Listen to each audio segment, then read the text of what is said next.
Hi, welcome back guys. This is your friend, the Iron Fanfics, back with amazing fanfiction. This is the series of What If Deku Becomes Double Agent? Now before starting, please give this video a like and subscribe to the channel if you want more videos like this. Now let's get into the fanfic. Prologue. It's not fair. It's not our fault. We have no say in our own lives. We're living a fairy tale someone else wrote. The Melissa de la Cruz, The Isle of the Lost. We're sorry. Midoriya crumples up the letter, his fists clenching. How many times did he hear those words? Everyone's oh so sorry around him. They're so sorry he failed Yui's practical exam. They're so sorry he's quirkless. They're sorry he can never become a hero. Izuku, his mum's voice is filtered through the door as well as her distress. He throws the letter away. It's over. He eyes the shelf on which his 12 completed notebooks on hero data were aligned, the 13th one lying on his desk. He wants to burn them. Izuku, open the door please. She's crying now. She's always been quick to cry and he, as her son, has inherited this trait from her. He should be crying but he isn't. Izuku, I'm so. He opens the door, startling her. Midoriya Inko is kneeling on the ground, her hands wiping the rivers leaking from her eyes. He puts a hand on her shoulder, crouching. It's all right. I should have expected it. Guess there was never a chance for me in the first place. But I refuse to believe this. She sniffles, but you wanted to be a pro-hero so bad. I know. You're wrong. I still want to be a pro-hero. She chokes up and embraces him. He returns the hug and rubs her back, but his eyes are hard and dry. When she speaks, her voice is muffled by his shirt on which she was clinging to. What are you going to do, Izuku? For once, he voices his thoughts aloud. I don't know. Attending Yui is over. He can try the entrance general department exams and be put on a waiting list, but he knows he would never truly attend Yui. The academy's famous for its heroic department and it's the only place where he could picture himself. Being in any other department would mean betraying himself. On the other hand, he doesn't know what he wants to do as a normal job because he doesn't want to have a normal job. As foolish as it's been, he never entertained the option he would be rejected and thus, never prepared a plan B. I'm going for a walk. Midoriya disentangles himself from her arms, refusing to meet her eyes as he heads towards the door. As soon as his feet cross the threshold, he dashes in the streets, his destination clear in his mind. The Dagoba Municipal Beach Park is as empty as ever, except for the columns of trash piling up the entire shoreline. He cleared a spot where he had trained for a year in preparation for Yui's entrance exams. It had been futile in the end. My dreams futile in the end. He punches himself. The shock sends him reeling, falling on the rubbish heap. He refuses to think such things. His dream isn't futile. It can't be. Saving people, protecting them, helping them can't be futile, but why are people sorry when he's telling them he wants to do so? Midoriya may not have a quirk but he possesses determination and zeal. Can't he save people just with this, just by being himself? Just by smiling like All Might? He refuses to shed the tears gathering in his eyes. He stands on his feet and begins climbing the trash mountain. He loses count of the times he slips and falls but he always gets back. When he reaches the top, he doesn't know what he expected. Unimaginable rage or a breakdown, perhaps. All he feels is hollowness as he watches the sun sinking in the ocean's depths. Why am I not enough? The wind whistling in his ear drowns his voice. For years later, Midoriya Izuku shoves his badge under the man's nose, his expression blank. I'm part of the police force. He doesn't wait for the man's answer and bypasses him, ducking under the yellow tape. There are a few police officers lingering around the bound villain lying on his side, a muzzle-like device clamped around his mouth. Midoriya strides towards him, unsure of what he would do once he'll reach him. He never finds out because someone grabs his shoulder, halting him. Midoriya-kun, you shouldn't be here. You don't have the authorization. Midoriya glances over his shoulder to see Tsukachi Naomasa. The detective's features are kind although his eyes are stern. His grip is like steel but Midoriya refuses to crumble. I finished my duties, sir. Tsukachi sighs, It's nice to hear you finished the reports, but your presence isn't requested. Besides, you don't have the skills to handle the current situation. If I may, sir, I expressed many times my desire to learn those skills, and I reiterate. Don't use formality to get your way, Midoriya-kun. I already told you that starting in the office is the first step to everyone working in the police force. Midoriya flinches, fighting against the urge to take a step back. Tsukachi was already looking away, moving on to another police officer who surely had the necessary authorization and skills to be on the field. Midoriya watches them discuss near the villain, occasionally eyeing the villain. He grits his teeth and swallows back any protest on the tip of his tongue. He's aware, more than anyone else in the police force, about his situation as useless or quirkless, they'd rather say.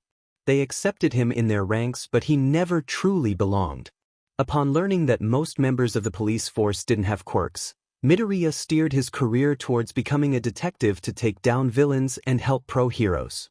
What he didn't know, however, was that those members did menial tasks and were forever glued to their desks since the police force didn't want them to endanger their lives. Because of his quirkless, Midoriya can't be a pro-hero and can't be a true detective. Is there anything he can do, or is he doomed to futility? Tsukachi, look out. Midoriya snaps out of his thoughts just in time to see Tsukachi bolting towards him, dragging the bound villain along with him.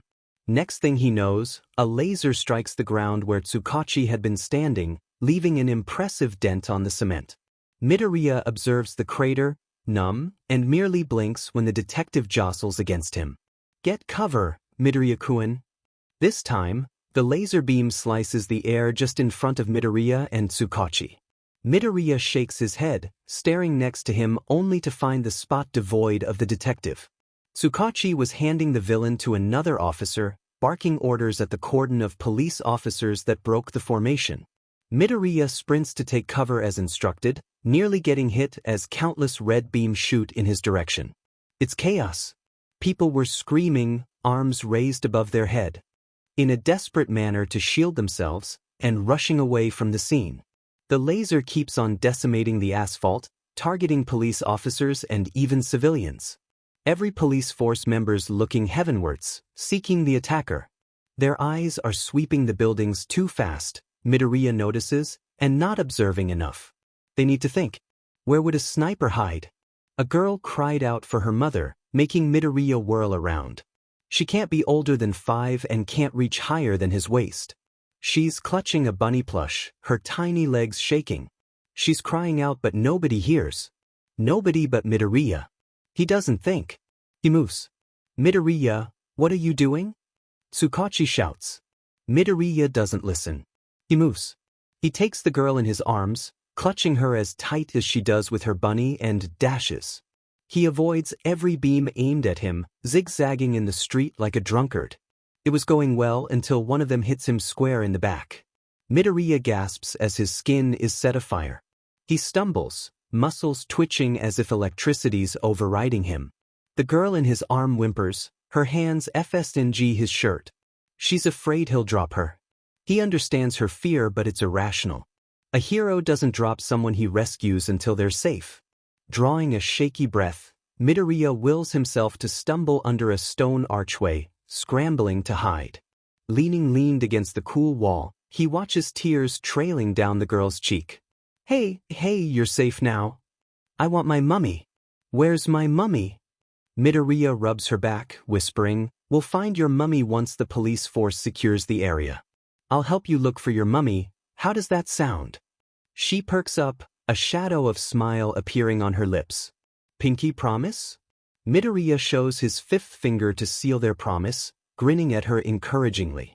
Neither have time to curl their finger around the other when the earth rumbles beneath them.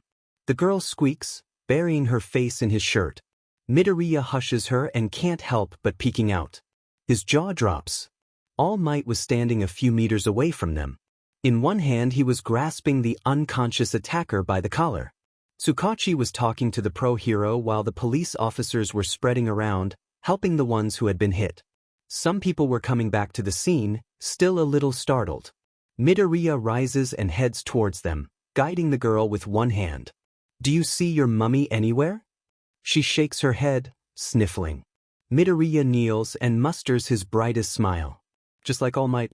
It's all right, we'll find her. Midoriya-kun, are you all right?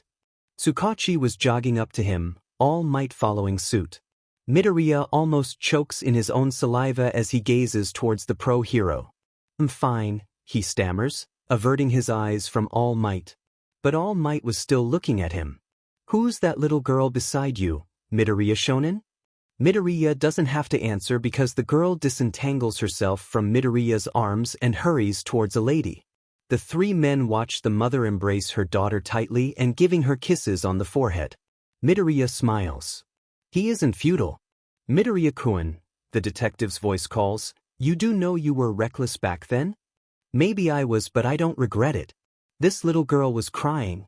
You should have let us handle this. You don't have the skills. I don't have the skills, but I'm the only one who did something, Midoriya replies, aware that he's bordering insolence by interrupting his superior. I couldn't let her there, could I?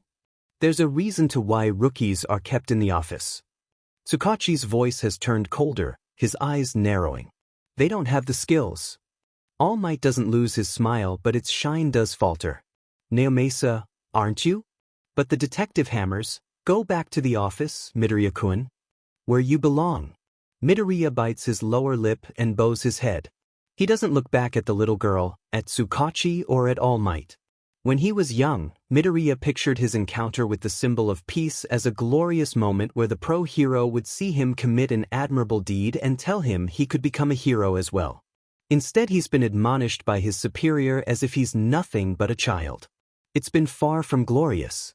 He doesn't understand why Tsukachi is irritated by the fact that he saved someone. Isn't that what society expects of them, to reach out for others and help them? My dream's not futile. Of course it's not. Saving people is what pro-heroes do. Saving people like he did only a few minutes ago, by sheltering this little girl and taking the blow for her. I'm enough. Is he? Luck's been on his side. It was one girl and not an entire population to save. Midoriya's far from enough. He's quirkless. He's alone. He's stuck in an office. Why am I not enough? The bitterness making his blood boil drowns his inner voice. I'll be enough. I'll make sure of it. Chapter 1. Selected. The question is not, who is going to let me?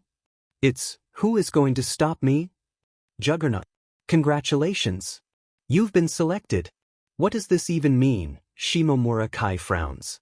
As a pro-hero, he receives two kinds of missive, his sidekick's business reports or any articles related to him. What he was holding in his hands, however, was neither. He considers throwing it away without even opening it, but curiosity gets the best of him. It's addressed, after all, not to the man Shimomura Kai but to the pro-hero since it's his hero alias that's scribbled in cursive letters on the front of the envelope. Shimomura tears it open and takes the letter. He unfolds the paper, its grainy texture rough under his fingertips, and his eyes narrow as they struggle to read the message.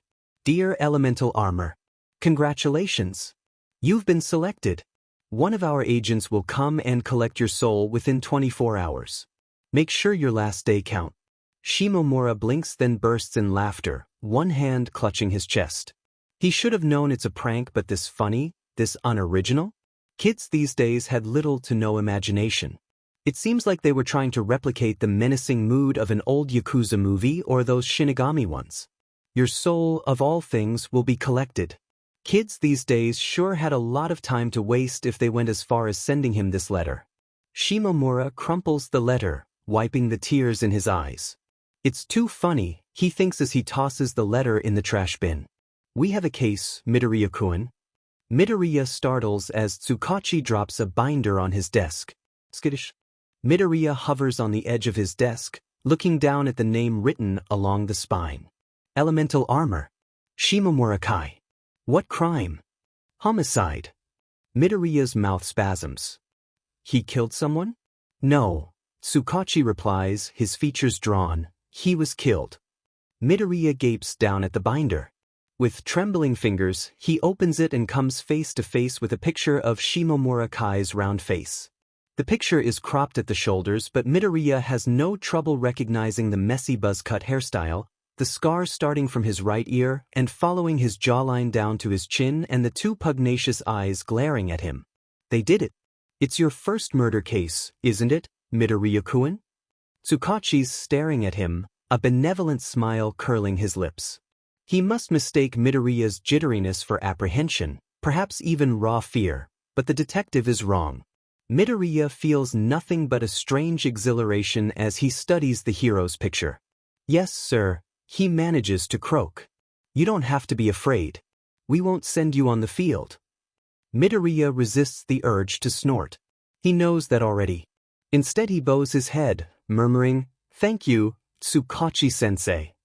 You'll still be on the case by being our informant. I want you to come up with everything you can on elemental armor, and when I say everything, I mean everything. His cases, the criminal he arrested, his family, his background, his favorite anime, everything."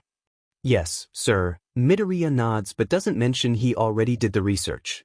He has to be thorough when finding his candidates, after all. I'll start now. Tsukachi's smile widens as he hands another binder to Midoriya. Unlike Shimomura-kai's, this one's empty except for a few loose sheets. It doesn't even have an identification. What's this, sir? This will be our goal, Tsukachi declares as he writes down something on a strip of paper that he slides along the binder's spine. This is the criminal's file. In other words, Midoriya's goal is to ensure it stays empty. It's an innocent black binder, but the longer Midoriya stares at it, the faster his blood pumps. If Shimomura-kai's picture is on the victim's binder, then Midoriya's belongs to the criminals, according to Tsukachi and the police force. But Midoriya knows it's not supposed to be this way. Shimomura-kai doesn't deserve to be called a victim as much as he doesn't deserve to be called a pro-hero. Beside him, Tsukachi's waiting for his response. "It's ingenious, sir," is all Midoriya answers. It hopefully satisfies his superior, who pats Midoriya's shoulder. "We'll catch him together." Midoriya would rather not. "Tell me, Midoriya-kun, what do you know about elemental armor?" He wants to tense but knows Tsukachi would notice it. Midoriya forces himself to relax and releases a feeble laugh, closing his eyes in false cheer as he looks at the detective. He's so glad Tsukachi's quirk isn't mind-reading. "Why are you asking me of all people, sir? When I did your first interview you told me you had numerous entries on pro-heroes, so I was wondering if you had one concerning elemental armor." Yes, of course.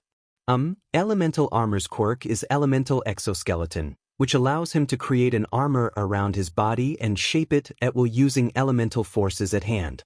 He's able to deflect attacks but also to absorb them if they're made of elements and send them back. Depending of the element composing his armor, elemental armor can have enhanced strength, speed, and durability. His weaknesses are numerous, such as reverting back to original form if knocked unconscious or being limited to elements from already existing sources. "You sound like a textbook," Tsukachi chuckles. Midoriya turns red, but he himself doesn't know if it's from pride or embarrassment. "You're a hard worker," the detective continues, "and I'm sure one day I'll have the pleasure of working with you on the field."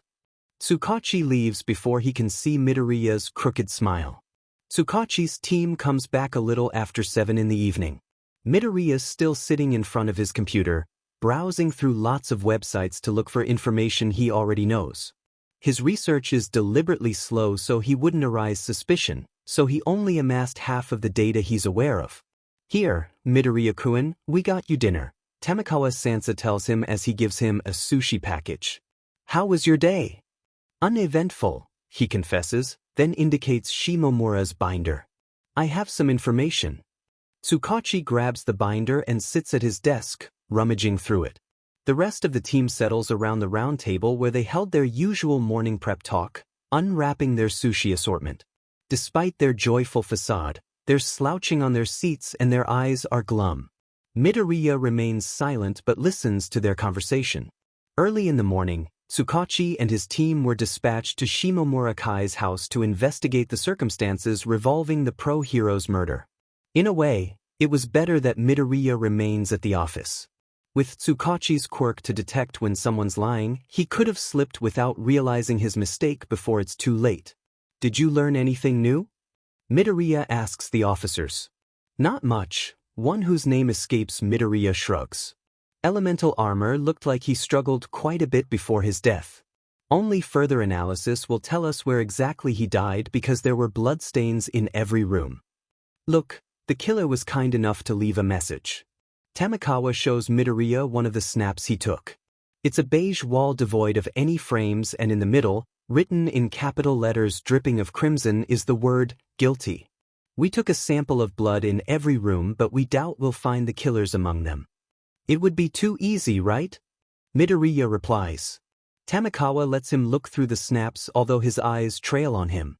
The elder officer probably expects Midoriya to be sickened by the bloodstains, the crimson trails, the puddles, the handprint and the few scattered droplets, but Midoriya doesn't as much as twitch as he examines them, going as far as eating his meal without feeling any nausea. He was studying one shot of Shimomura's back, apparently slashed with blades, when Tsukachi spoke. Midoriya-kun, what is this? Midoriya stills, one sushi halfway through his mouth. He puts his chopsticks down, already knowing what Tsukachi was talking about in the report's outline. Papers shuffle as the detective uncovers the truth about Shimomura Kai, page after page. The detective's team is quiet, waiting for their leader's next call. Where did you find this? On a website I occasionally consult for my reports in case something like this occurs, Midoriya reveals. It delves around unsolved cases surrounding pro-heroes. Most of them are rumors, but a rumor's root always is near the truth. But it's still a rumor. We're police officers and detectives. We need facts. We can investigate. What if what happened is true? I don't think you understand. The detective's chilly tone makes him shiver. Midoriya swivels on his chair, realizing that everyone's staring at him solemnly, as if he's committed the gravest offense. You're sullying Shimomura's name by bringing up these rumors. You told me to search for everything. I did what you asked. Everything factual. Tsukachi sighs through his nose. I thought you'd understand something so simple and logical. But sir, what if? We don't solve crimes with assumptions. Besides, Shimomura-san was a pro-hero. He knows the law almost better than us. Midoriya watches the ground, clenching his jaw. With all due respect to pro-heroes, sir, they're still humans. They still sin, is what he wants to add, but he fears that defending his way further would only increase his in-office stay. He's learned it the hard way that once the police force judges you acted out of line, you regress back to working in office. In Midoriya's case, 6 supplementary months had been judged as necessary for him to understand his wrongs. If any pro-hero acts out of line, I'll know it. Arrogant, Midoriya seethes inwardly. Tsukachi's quirk, while incredibly useful for his profession, doesn't give him clairvoyance or an all-seeing telepathy. He can sense when one person's lying to him. Midoriya bets Tsukachi and Shimomura had only talked once, and not because they wanted to meet but because they had to. Once a pro-hero receives his permanent license, he has to meet the police force's board. Tsukachi can't talk to every pro-hero in Japan once in a month to control corruption within their ranks. It's unrealizable. Still, they have to cleanse Japan of monsters parading with a hero license, monsters like Shimomura Kai, or else the core of Japan itself would be rotten. The law system would crumble, no matter how steadfast Tsukachi would fight to maintain it. You can talk about justice all you want, but if no one listens to you, you're wasting your time. Tsukachi was wasting his time. The police force was wasting their time. Redo your report, Midoriya-kun, Tsukachi orders. I want facts. Midoriya himself was wasting his time. But he rises soundlessly, grabs the white binder and sits back in front of his computer. He doesn't complain as he rips the pages from the binder and tosses them all in the recycle bin. He would have preferred watching them being shred one by one, perhaps for more dramatics. They should know he spent the entire day working on this report, polishing his language, piling up footnotes and references just to have it rejected because the report lacks of facts. And here lies my hard work. In the trash. Tsukachi's unspoken words ring in his head. Where you belong. Midoriya snatches what's left of his sushi and shoves it in his bag, bowing stiffly. Thank you for dinner. I'll take my leave. He doesn't wait for their answer since he shuts the door behind him, hands curled into fists. Midoriya opens a new tab, clicking on the all-too-familiar hyperlink. He occasionally consults the website for his reports for the police force. It's the truth. What he omitted to Tsukachi, however, was that he's the one who created the website. Shimomura Kai. Pro-hero name Elemental Armor. Quirk, Elemental Exoskeleton, allows user to shape an armor around body using elemental forces. Crime, duty to rescue. Explanation. As a pro-hero, Shimomura Kai known as Elemental Armor is bound to rescue people in need. Click link for definition. On April 4, 2007, Shimomura Kai neglected to rescue Yamane Eri who was calling for help from villain Reaper. She succumbed to her wounds inflicted by Reaper at the hospital on the same day. Since the law states that the most effective rescues are made by people with skills, Shimomura, by his profession as pro-hero, was bound to help Yamane. His profession as pro-hero also entails that he can endanger his life rescuing civilians, thus invalidating any excuse of protecting his own life. What happened is even more tragic since Yamane died from her injuries due to no aid having been provided by Shimomura Kai. Verdict: guilty. Status: alive. He hasn't touched Shimomura Kai's page since its creation. He never thought the day would come he could update it. Midoriya's fingers slam on the keyboard at the speed of lightning, his heart thumping against his ribcage. Status: eliminated. Shimomura Kai's body has turned cold now. Yamane Eri's soul has been avenged, and whoever elemental armor could have also failed in the past. He wouldn't neglect his duty anymore. He didn't deserve to be a pro-hero, Midoriya chirps. Now, who else doesn't? Many don't. Midoriya glances over his shoulder, staring at the scrawny man who spoke behind him. He's not accustomed yet to working with partners who have a similar goal as his. Similar doesn't mean the same, for Tamura Shigaraki had been quite clear on what his ultimate goal was. Killing All Might certainly wasn't Midoriya Izuku's ultimate goal. Many don't, I agree. Should we wait a week before the next operation? You're the one who tells us about our next target, Kurogyari notes, and the one working in the police force. What have they said of Elemental Armor's death? Are they suspecting us? They don't let me near anything too important. Remember, I'm lacking the skills, Midoriya chuckles mirthlessly. But I wouldn't worry too much. I think we should, and I am, Tamura drawls from the couch. You're on Tsukachi's team. His quirk's all about unraveling lies and deceit. What if you get caught? Midoriya beams at him, head tilting on the side. I assure you I won't. Remember our agreement. Tamura merely replies before rising and leaving the room. Midoriya's eyes shift to Kurogyari who was wiping the bar counter. You're not following him? He can take care of himself. Could have fooled me, Midoriya scoffs before turning to his computer. He spent the last 6 months gathering data. 6 grueling months where he did nothing but obeying like a dog to the police force's orders.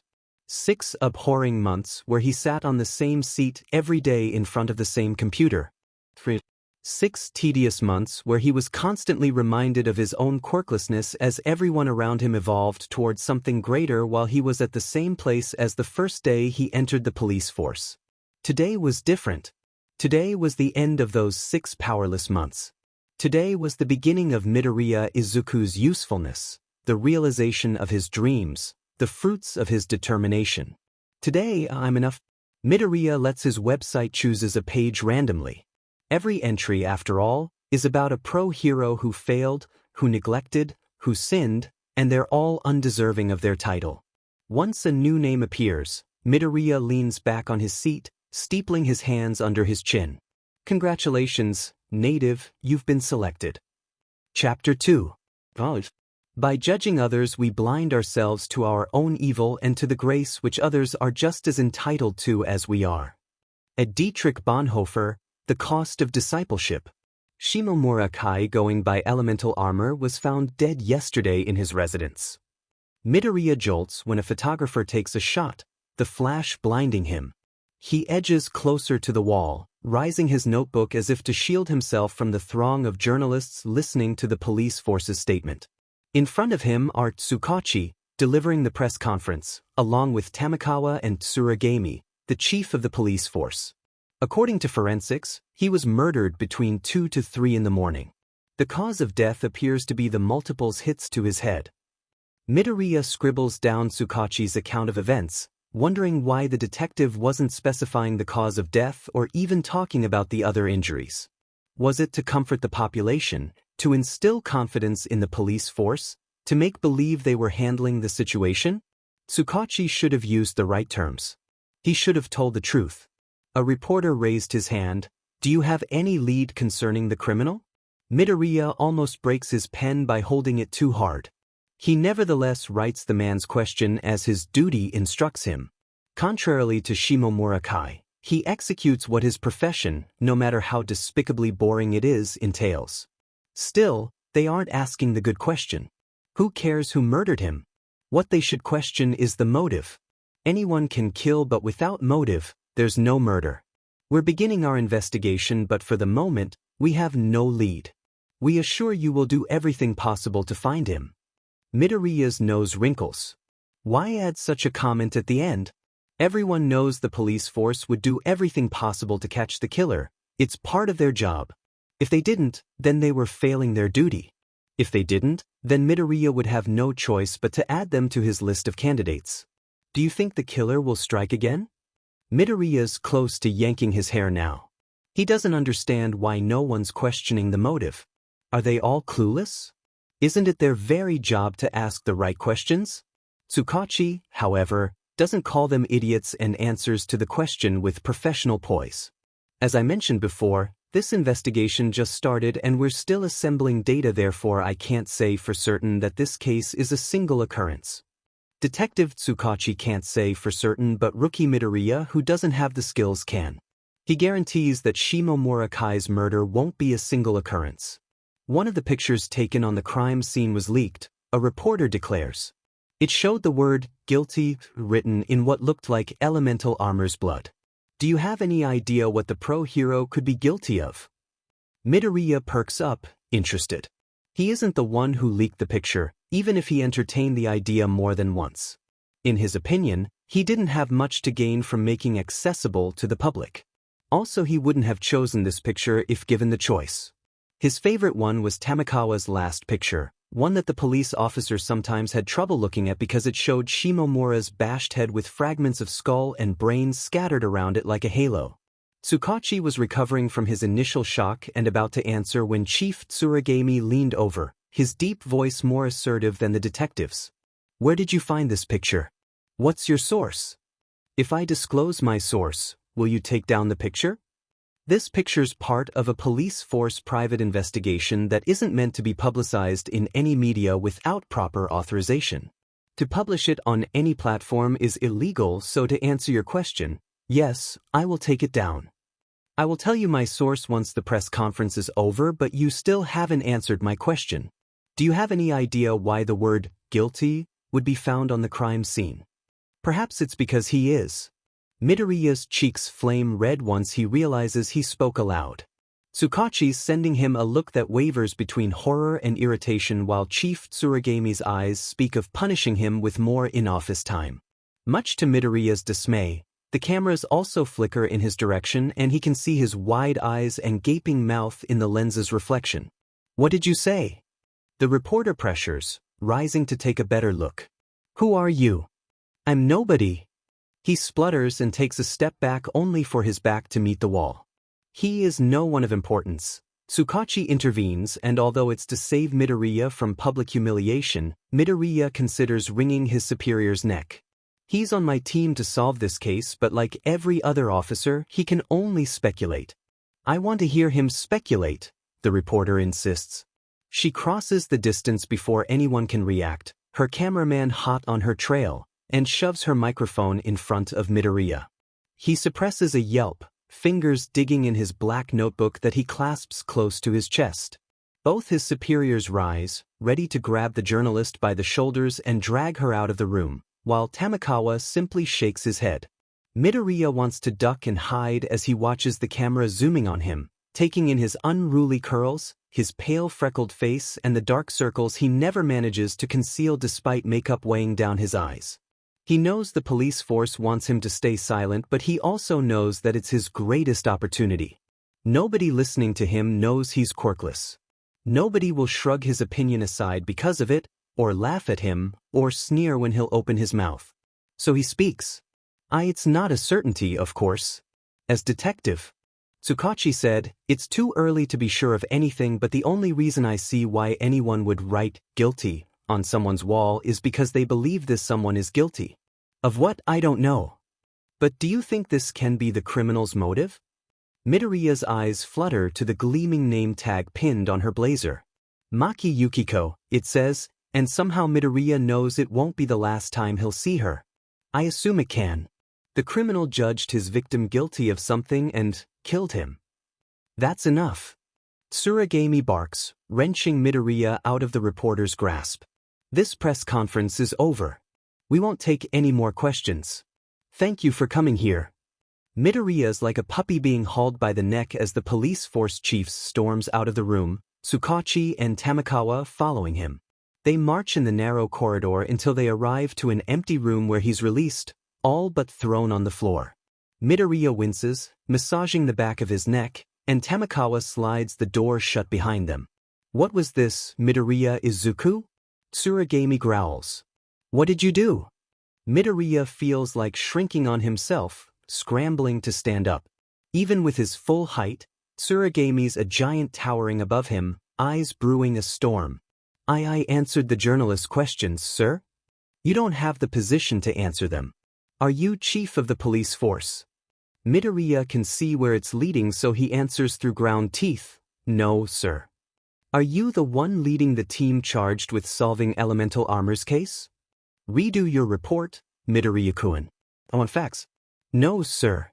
Are you even close to being a police officer with the skills required to be sent on the field? You don't have to be afraid. We won't send you on the field. No, sir. Then tell me, did you have the permission to speak like you just did? Midoriya shuts his eyes tight. No, sir. No, sir, but I'm enough. I'll be honest with you. If you continue like this, then you'll never be sent on the field. I know it's what you want. Tsukachi told me about it, tried to convince me to put you in early classes, but I refused because I sensed you weren't ready. You still aren't. Let's hope you'll be one day. Tsuragami frowns at him and Midoriya meets his eyes. The police chief force doesn't add anything and leaves the room. Tsukachi sighs, leaning against the wall. Midoriya-kun, I know you wanted to help but you didn't. I just think, sir, that we're bound to answer the questions to the best of our ability. That's what I'm saying. You have a good heart and good intentions and you want to help people, but your ways are unorthodox. By working with the police force, you accept to rely on others and your teammates will also rely on you. However, you're acting solitarily and you don't listen to us, you don't trust us. We can't trust you either because of that. Midoriya doesn't answer, his eyes riveted to the ground. He doesn't trust his tongue not to betray him if he dares to open his mouth. I want to believe you, I really do, but trust goes both ways. What can we do for you? Trust us. Midoriya himself doesn't know if it's realizable. In another world where he's born with a quirk, in another life where he gets his chance at Yui, in another dimension where quirkless people aren't unconsciously shunned, maybe he would be able to trust. Midoriya-kun, Tamakawa whispers, did you leak the picture? Maybe he too would be trusted. I didn't leak it. You're looking for the wrong person. Midoriya doesn't miss Tamakawa's glance towards Tsukachi, who nods imperceptibly. Of course, they have to verify if Midoriya's telling the truth or not. I'd be glad to help you find who did it though. Your help will be of great assistance, Midoriya-kun. Tsukachi must have caught Midoriya's eye roll because he keeps going, I'm serious. There's a reason why I requested you on my team. You have an uncanny astuteness. Did anyone ever tell you that before? No, sir, I'm not the type to be complimented. Does this have to do with you being quirkless? Midoriya chuckles, folding his arms. Is there anything that doesn't have to do with him being quirkless? His whole life revolves around being quirkless. Tamakawa, wait for me outside. Midoriya-kun, look at me. He's not sure why, but he complies as Tamakawa leaves. Tsukachi is staring at him, hands clasped. He looks weary, suddenly, and perhaps it's in the way the neon lights illuminate his face. I'm not quirkless, so I can't say I understand everything you've been through, but I do have some friends who are quirkless. I saw them struggle against prejudices, against society and against themselves, mainly. It's like I'm not enough, my friend would say. Do you know what I tell him? Midoriya shakes his head. He doesn't need to hear anything the detective has to say because he knows he's already enough.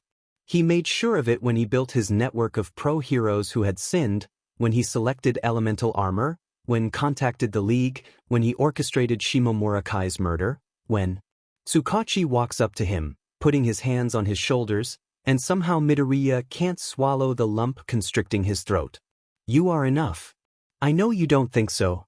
I know you think, how can I be enough when others around me have the power to save people? Saving people isn't about bending metal or having super strength. Saving people is about your selflessness and courage. You have what it takes to save people. The only one stopping you to save people is yourself by limiting your vision. Midoriya-kun, you are enough. Midoriya observes Tsukachi, smiling sadly and thinking, if only you've told me this sooner. Instead, he settles on a neutral question. To whom did you say that? I'm afraid I can't tell you. Trust goes both ways. The detective chuckles at the retort he himself has said earlier. Yes, you're right, but I'm sworn to secrecy. If I could, I'd tell you. Midoriya assumes it's only fair he has secrets. He himself has a chest of them, after all. You've got yourself a name, Kozo. Tamura drawls. The judge. Midoriya fumbles to catch the newspapers thrown in his direction. The caption underneath the headline displays a picture of the 3 police force members, but what catches Midoriya's interest is the title in bold, capital letters that makes his heart skip a beat. Elemental armor judged guilty by killer. Have you seen it? The press conference. We watched everything, Kurogyari confirms. Midoriya isn't shocked to see Maki Yukiko's name figuring on the byline. As he reads the article, he realizes the journalist refers to him as a police force rookie who seems more willing than Chief Tsuragami Kenji to investigate. Do you like it? Tamura asks. The attention you've got? Midoriya scowls as he reads the concluding paragraph of Maki's article. While it's unsure why pro-hero elemental armor was killed, his murderer had no doubts in his mind when he committed the act. Whether it's for revenge or for another cause still unknown, Shimomura Kai was found guilty and judged for his crime. His murder consists of, bluntly put, his sentence. Detective Tsukachi was adamant on saying the investigation is young and thus unable to determine if elemental armor will be the only one judged, but if the police force is facing an avenger killing for a justice that only he understands, then it won't be case closed before a while. A justice that only he understands, Midoriya repeats, hands shaking. Only he understands. She's right. Even I don't understand your motivation. Midoriya spins around to face Tamura. Then why did you accept to work with me? Because killing heroes is fun. Tamura's red eyes were glimmering with malevolence between one of his hand's gray fingers. He slouches on the couch, arms spreading open in flourish. You came here telling me you had information on how to kill heroes. I'd be a fool to refuse. It's like I leveled up. Midoriya slams one hand on the table, the glasses jerking at the impact.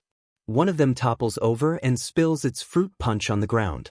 The scarlet liquid reminds him vaguely of Shimomura Kai's blood. The League of Villains headquarters falls silent. This isn't a game. Tamura sniggers, isn't it? Tamura, Kurogyari warns. Don't provoke our guest. Why shouldn't I? It's not like he can fight back. He's quirkless after all. Midoriya's vision grows hazy before focusing on Tamura. He knows he's in no position to fight, not only because of his lack of power, but because if he attacks then the contract he struck with the League would be voided. He doesn't have time to find other henchmen. Biasu, what are you gonna do? Write a file about me on your website. Midoriya could out of spite, but what would it do? He could tell Tsukachi that the League of Villains murdered Shimomura but doubts the detective would believe him. Besides, the killing method didn't fit Tamura Shigaraki's and his peculiar albeit destructive quirk, decay. There's the truth, Kozo. You act so powerful and mighty when you select those heroes, but really what you're doing is useless. 1. You can't even kill them yourselves, and 2. Heroes will always sin no matter how efficient your pest control could be. It's not useless. The heroes I select are those who didn't enact their duties, but some do and have no reasons to be killed. Don't tell me you actually believe what you say, Tamura snarls. All heroes are meant to be eradicated. You think your dear All Might never sinned? I don't think it. I'm sure of it. Midoriya barely has the time to dodge when Tamura lunges at him. He steps on the fruit punch glass, losing his footing, and holds his breath as one of the villain's hands reaches for his forearm. Midoriya knows it isn't to catch him before he falls, rather seeking to disintegrate him before he touches the ground instead. Just as Tamura's fingertips are about to graze his skin, a portal swallows Tamura's hand. Midoriya falls on his rear, wide eyes never leaving Tamura, who hovers above him. The latter's glaring at Kurogiri. "Let go," he hisses. "I won't let you harm our guest." A few moments of silence pass where Midoriya expects Tamura to grab him with his other hand, but the villain pulls back. He retracts his hand from Kurogiri's portal, groaning in dissatisfaction. He's not looking at Midoriya, who's still sprawled on the floor and breathing heavily. The judge, A judge has to be impartial. Midoriya bites his lower lips as he watches Tamura claim his place back on the couch as if nothing happened. Midoriya scrambles to his feet and rushes out of the underground headquarters, the two villains immobile behind him and not searching to make him stay. All three know Midoriya's going to come back sooner or later. When Midoriya comes back to the office, he isn't surprised to find Chief Tsuragami sitting at their conference table, gazing over documents.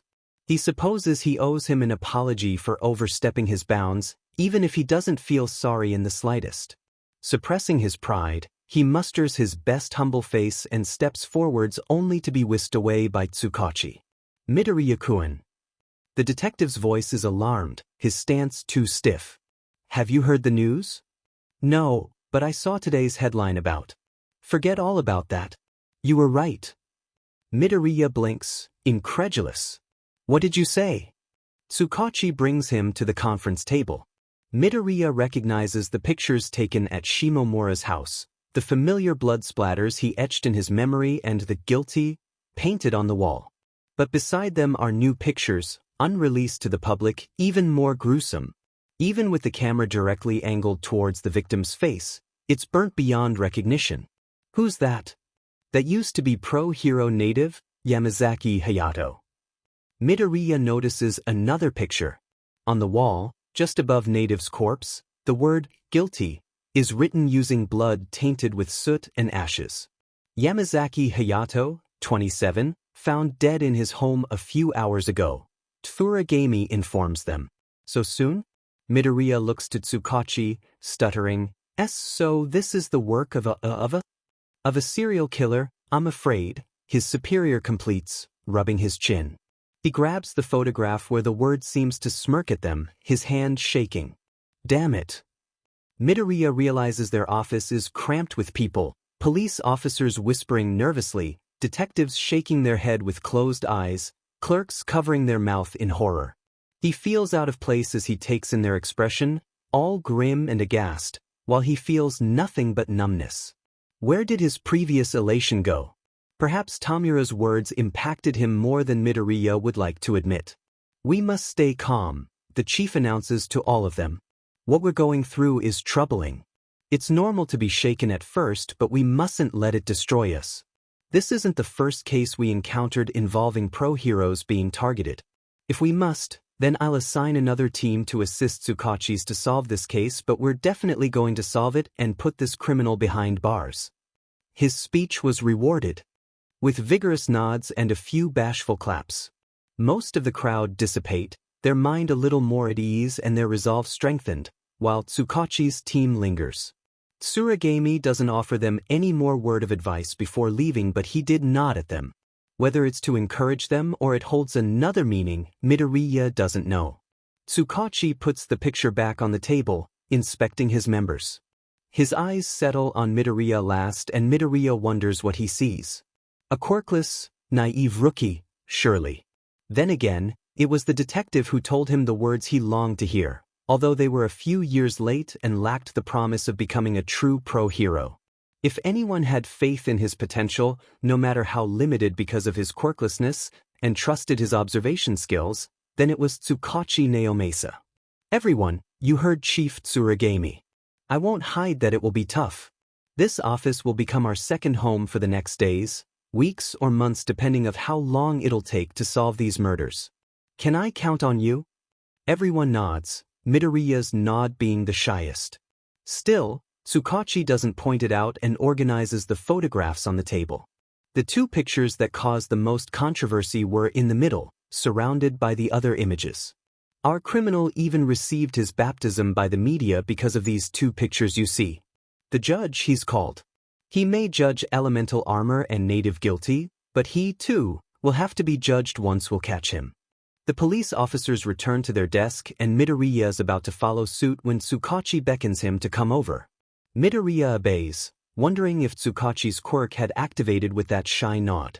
Can it be that Tsukachi's quirk allows him to tell when someone's lying even when said someone doesn't open the mouth and speak? Midoriya, among us you're the most knowledgeable concerning pro-heroes. I want you to make a list of heroes with fire-related quirks and narrow it down to a list of possible suspects. Midoriya hides his relief by a curt nod. Yes sir, but if I may, that concerns only natives' murder. Shimomura's didn't involve fire. Everyone can kill someone using a knife and a good swing of baseball bat. Fire, however, is another matter. A fire expert will come tomorrow to inspect the crime scene. Fire expert? Tsukachi leans closer, whispering, Do you know pro-hero Endeavor, Midoriya-kun? Midoriya's brain reels. Todoroki Enji, known as Pro-Hero Endeavor, corresponds to entry number 5 in his first notebook.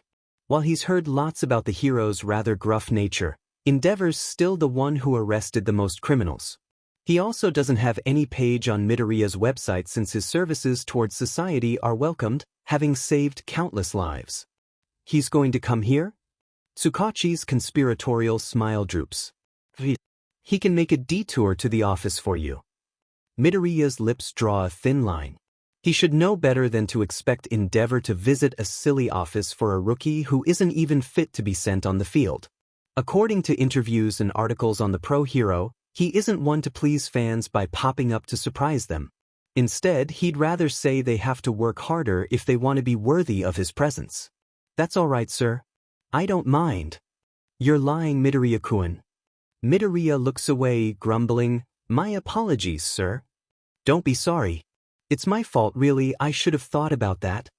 Their conversation dwindles down, silenced by both men's uneasiness. Midoriya eventually clears his throat, eyes darting on anything that isn't his superior. I'll go work on that list, sir. Midoriya-kun. There's remorse in that voice, but Midoriya ignores him and goes to his desk. His computer background of a plain black color stares back at him. He feels like he's staring at an abyss. The judge? Midoriya shakes his head and gets to work. The judge claimed 2 victims. Chief Tsuragami Kenji of the police force stated that. Unknown who are the judge's targets. Is there a channel that doesn't talk about the judge? Midoriya Inko sighs, pressing once more on the television remote. It's all we hear nowadays.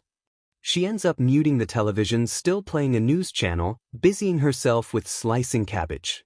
Midoriya watches what became in a matter of hours one of Japan's most viewed pictures, the one throning on Tsukachi's mind map in the office, pinned against the board just above the coffee machine. Midoriya sees it every day when he pours himself coffee. To be honest, it hasn't changed much since its creation. I don't mind hearing about it. Inko looks up to the bloody inscription and shivers, her mouth twisting in a grimace of disgust. Midoriya knows his mother doesn't like the sight of blood, although she can tolerate it. He's come back home multiple times with scrapes on the knees or cuts on his face that needed bandages. She always tended to them, always asking the same question of who hurt him and always receiving the same answer that Midoriya felt like the clumsy, quirkless being he was. Izuku, you spent the entire week cloistered in your office cramming your head with information on this judge. A little change shouldn't hurt. As if to prove her point, she takes the remote and switches channel, falling on a cooking contest already halfway finished. She doesn't seem to mind as she increases the volume, listening with one ear at the Master Chiefs commenting on the participants' mistakes, their critics more and more severe the longer the show runs. This isn't much different than work, Midoriya mumbles to himself. He resumes to watching the episode, almost as bored as when he works in the office. The contestants present their plate to the chiefs, a little fidgety as they indicate their main course and their dessert. Once every plate was tasted, the judges head back to their room and sit down, discussing the lack of balance in their flavors, the dullness of some meals, the undercooked meat, and even the dessert's unoriginality. His meal lacked of salt, one of the chiefs declares, to which the two others nod their agreement. They're looking for salt? Well, they can find their salt in the contestants' tears. Izuku, his mother gasps.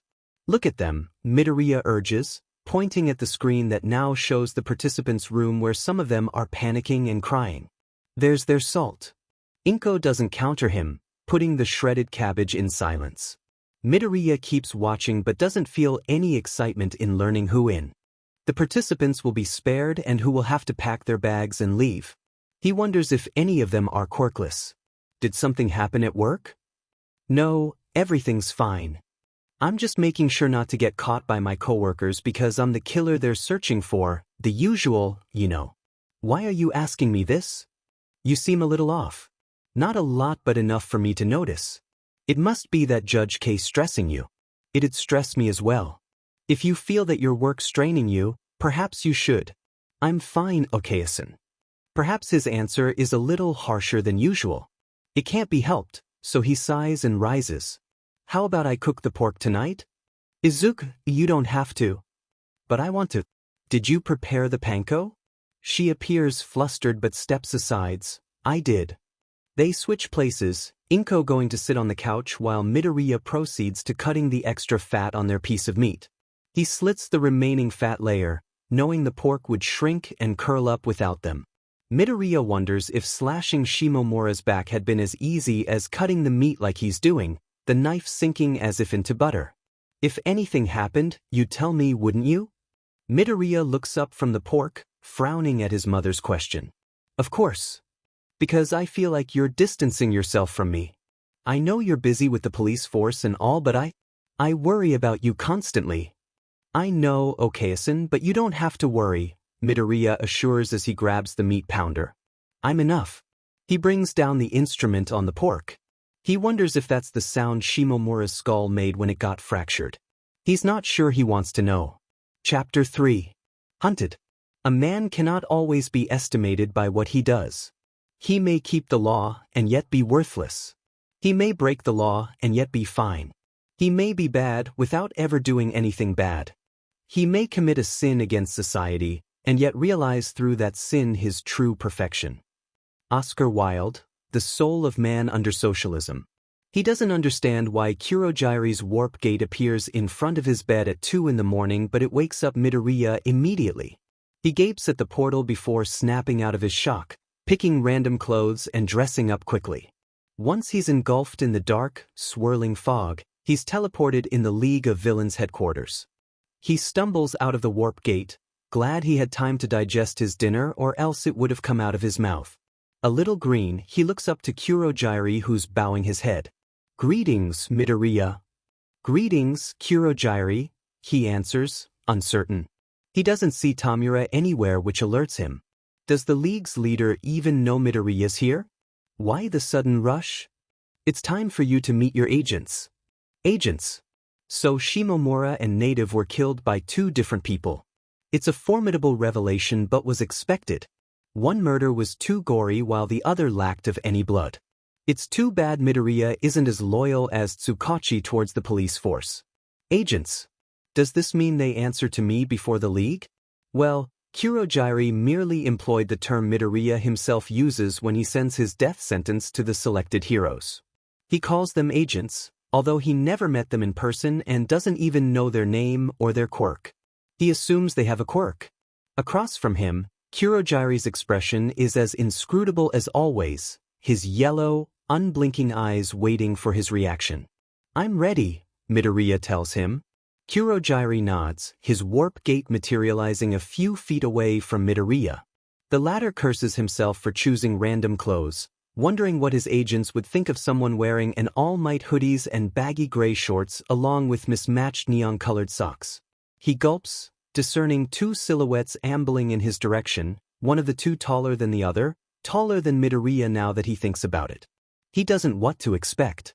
The tall one is male, with spiky jet black hair and most peculiar purple marks around his neck, following his jawline to his mouth, his arms down to his wrists and also weighing down his half-lidded eyes. The other is female, with blonde hair styled into messy buns, flushed cheeks and wearing an oversized cardigan covering a typical Japanese sailor uniform. "Oh, is that him, the judge?" She squeals, bouncing over to Midoriya who fights against the urge to step back. Up close, he notices her amber eyes are like a cat's with vertical pupils. "Isn't he just ordinary?" her companion notes, also approaching Midoriya but slower, his steps measured and his eyes scrutinizing him. "We were told you're the judge." "I am." The words are out of his mouth without any hesitation. Midoriya's surprised to see how easy it is to recognize himself as responsible for two pro-heroes' murder. He can in the man's eyes that he too is impressed by Midoriya's assurance. The girl, however, leaps on him and catches his neck around her arms, making them twirl around. "Tell me, Judge, did you like my artwork? I painted the entire house with his blood." "Your work lacked of finesse," the man comments before Midoriya can answer. "What was that?" "Because a charred body's much more beautiful than crimson flowers. At least my kill didn't leave me covered in blood. That's why I don't like you. You never want to dirty your hands." The man's orbs light up with a dangerous glint. You two did an excellent job." They freeze, turning to face him. Midoriya meets their gaze without flinching. In fact, he feels like swelling in pride for having agents. He'll have to thank Kurogyari for providing him these two. Although they seem like polar opposites, they're able to carry out Midoriya's plans and that's all it really matters in the end. "The name's Dabi." The man breaks the silence, extending a slender hand. His nails are crusted with a black substance, maybe ashes. Midoriya tries not to stare too much at the rudimentary stitches separating the wrinkled skin from the smooth. Before he can properly take Dabi's hand, the girl grabs Midoriya's and shakes it with zeal, her eyes sparkling. "I'm Toga Himiko. I hope we'll able to kill someone together one day." Her shaking is so eager that Midoriya's convinced she'll tear his entire arm off. "Why yeah. Dabi, Toga," Kurogyari's deep voice calls them. They don't need to know my real name. The judge will suffice." He's conscious the ones who kill for him and in his stead deserve to know his name, but Midoriya doesn't trust either of them. He can't trust them before he knows why they accepted to kill the selected pro-heroes. Trust goes both ways. Midoriya's well aware of that. He doesn't need an inner Tsukachi to tell him this. Why the judge? While hiding his identity doesn't seem to bother Toga, Dabi's scrutinizing him as if trying to find the breach Midoriya's barriers. He's one to talk. Midoriya's certain Dabi isn't his real name, but he knows better than to prod. If one hides his identity, it's rarely only for aesthetic purposes. "Are you asking me why I'm the judge or why I judge pro-heroes?"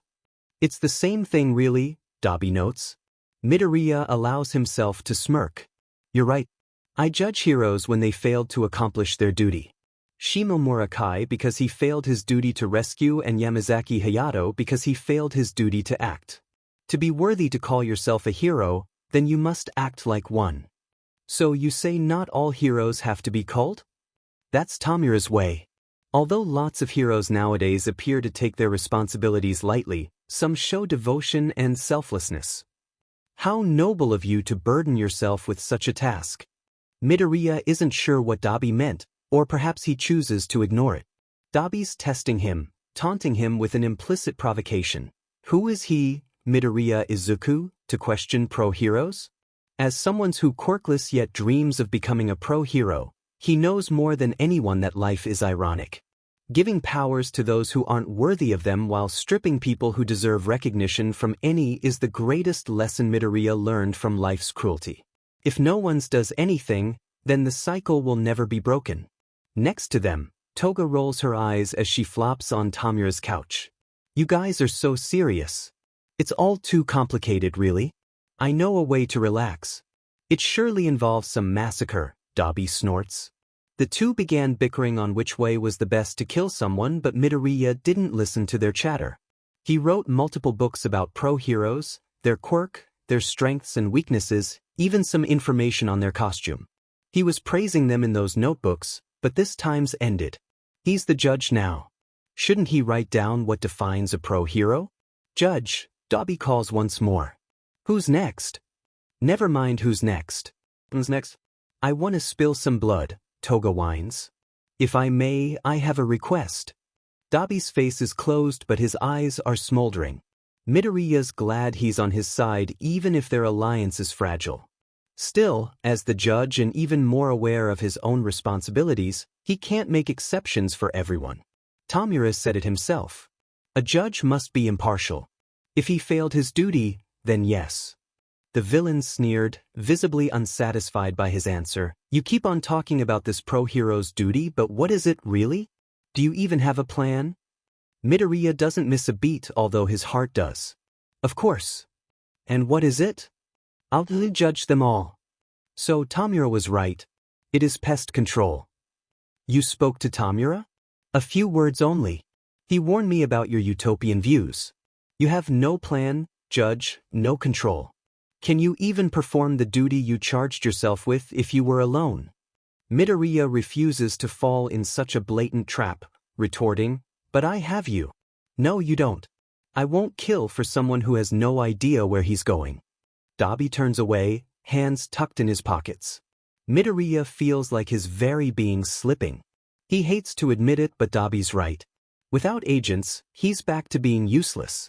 I know exactly where I'm going, he shouts, cursing himself for his outburst that shows anything but a cool leader's behavior.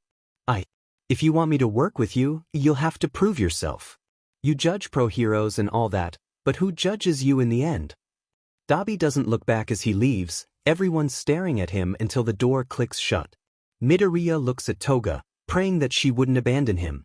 Her smile hasn't faded, but her expression's calculating, a light dancing in his eyes. Midoriya doesn't have any trouble imagining her grinning like this in front of Shimomura Kai's body. Don't tell me you never had a corpse party. She shoots forward, her nails raking Midoriya's left cheek.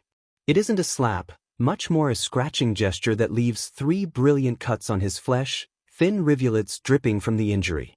Midoriya's too shaken to move as Toga brings her bloodied fingers to her lips.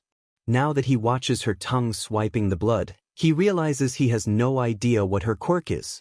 You taste good, she lets out after a moment, but it's too sweet. She trots to the exit, still liking her fingertips. Midoriya brings a hesitant hand to cup his cheek, stopping the blood from dripping on his shirt.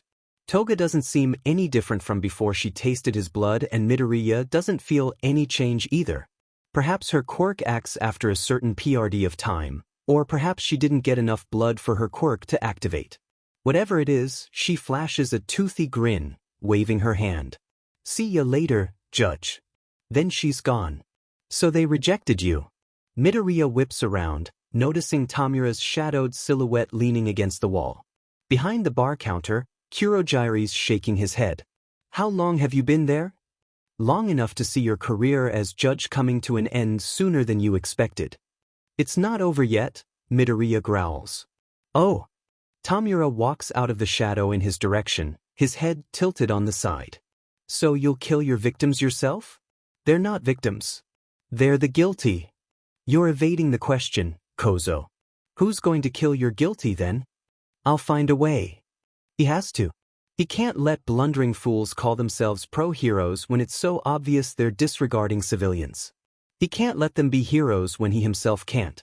However, finding villains who agree with his perspective isn't an easy task. Midoriya needs a tribune. He needs to call them, to invite them, to pull them towards him since they won't come by themselves. You're running away. No one's going to respect a leader who doesn't understand their struggles. Midoriya ignores Tamura's comment, rather focusing on Kurojire. Take me back home, Kurojire. As you wish. Before Midoriya can step inside the warp gate, Tamura's bony fingers curl around his hood. Kozo, you have blood on your shirt. Before he knows it, Tamura's quick activates. Midoriya tenses, convinced Tamura's had enough and decided to kill him, but his decay only eats away All Might's grinning face, disintegrating the whole hoodie and leaving Midoriya's torso bare. It had a horrible design anyway, Tamura grumbles, shooing Midoriya away. The billboard in Tsukachi's team's office is already drowned under papers even if the investigation started only a few days ago. Midoriya's eyes roam over the mind map, memorizing every single detail found about the two murders. Shimomura Kai died of blood loss, although what really killed him, like Tsukachi told the medias, is the repetitive blows to the head from the back resulting in a skull fracture. His back was slashed so much it was a mess of crisscrossing lines, blood seeping from the gashes to pool around his torso. His eyes were open, glassy, and his mouth agape as if in a silent scream. As for Yamazaki Hayato, there isn't much to recognize him. With his dental records, the police force was able to identify him as pro-hero native.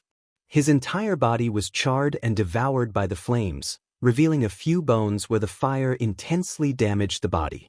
Pictures of Yamazaki's house were also pinned to the board, with overturned furniture, soot blackening the walls and the front door with the knob busted, spitting volutes of smoke.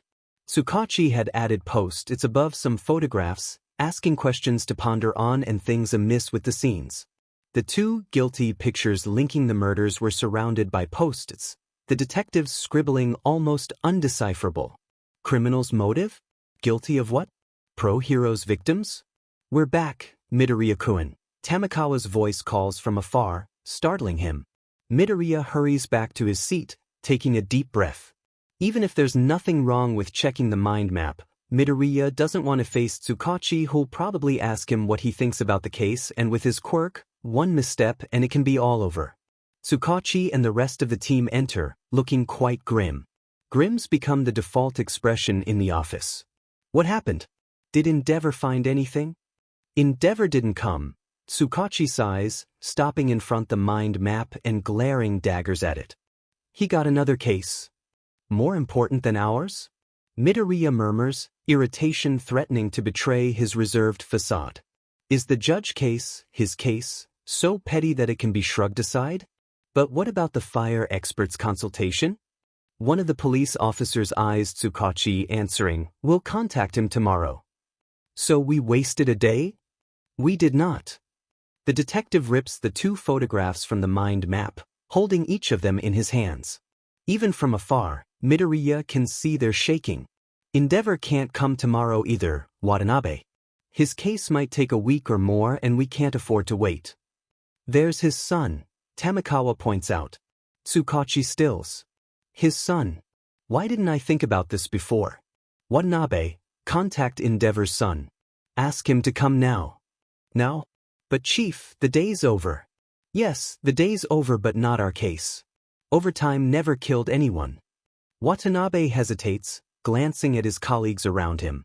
It's evident that they're all tired and want nothing more than going home, take a shower, eat food, and then head to bed to drop asleep on it. Even Tamikawa, who normally seconds Tsukachi's words, remains silent. What Tsukachi-san wants to say, Midoriya intervenes, is that your participation is welcomed. He understands, however, that you have a family, a wife, and perhaps children to go home to. If you want to go to them, it's all right for tonight, but you should warn them about overtime. If you're not ready to make this sacrifice, then I suggest that you remove yourself from the investigation team. The officers look relieved as they exit one by one, wishing them good evening and luck for the investigation. Only Tamikawa stayed behind along with Midoriya, both of them avoiding Tsukachi's irate expression. Tell me, Midoriya-kun, do you want this investigation to fail? Sir, Midoriya-kun only wanted to help. Everyone was tired, and since they know how hard it'll be, we'll be able to gather a smaller team, yes, but more devoted to the case than before. I'm not even sure Todoroki will be available at this hour. It can't be this late, Tsukachi snaps. It's 10:35, sir, Midoriya whispers. Call him anyway, Midoriya-kun, Tamikawa tells him. Tsukachi won't stop. Said detectives pinning the photographs back on the board, grabbing a stack of post-its and tearing the first on top. He sticks with so much force that the entire map trembled. Midoriya edges away from his superior, grasping the phone as Tamakawa hands him a phone number. I didn't know he was so accessible. He isn't. That's his hero office's number. The numbers are ones he doesn't recognize. He thought it'd be natural that Endeavor's son would work with his father, but Midoriya has memorized Endeavor Hero Office's number and the one on the sheet doesn't correspond. Perhaps even Endeavor's son himself can't tolerate the pro-hero's rumored abruptness? Midoriya dials the number, sensing both Tamakawa and Tsukachi staring at him. He knows he can't make a mistake, not now that he sent everyone home and that Tsukachi's about to get him off the case because of it. Midoriya half expects the call to redirect him to an automatic voicemail, but instead a husky voice answers him. Yes. For a second, Midoriya isn't sure he got the right number.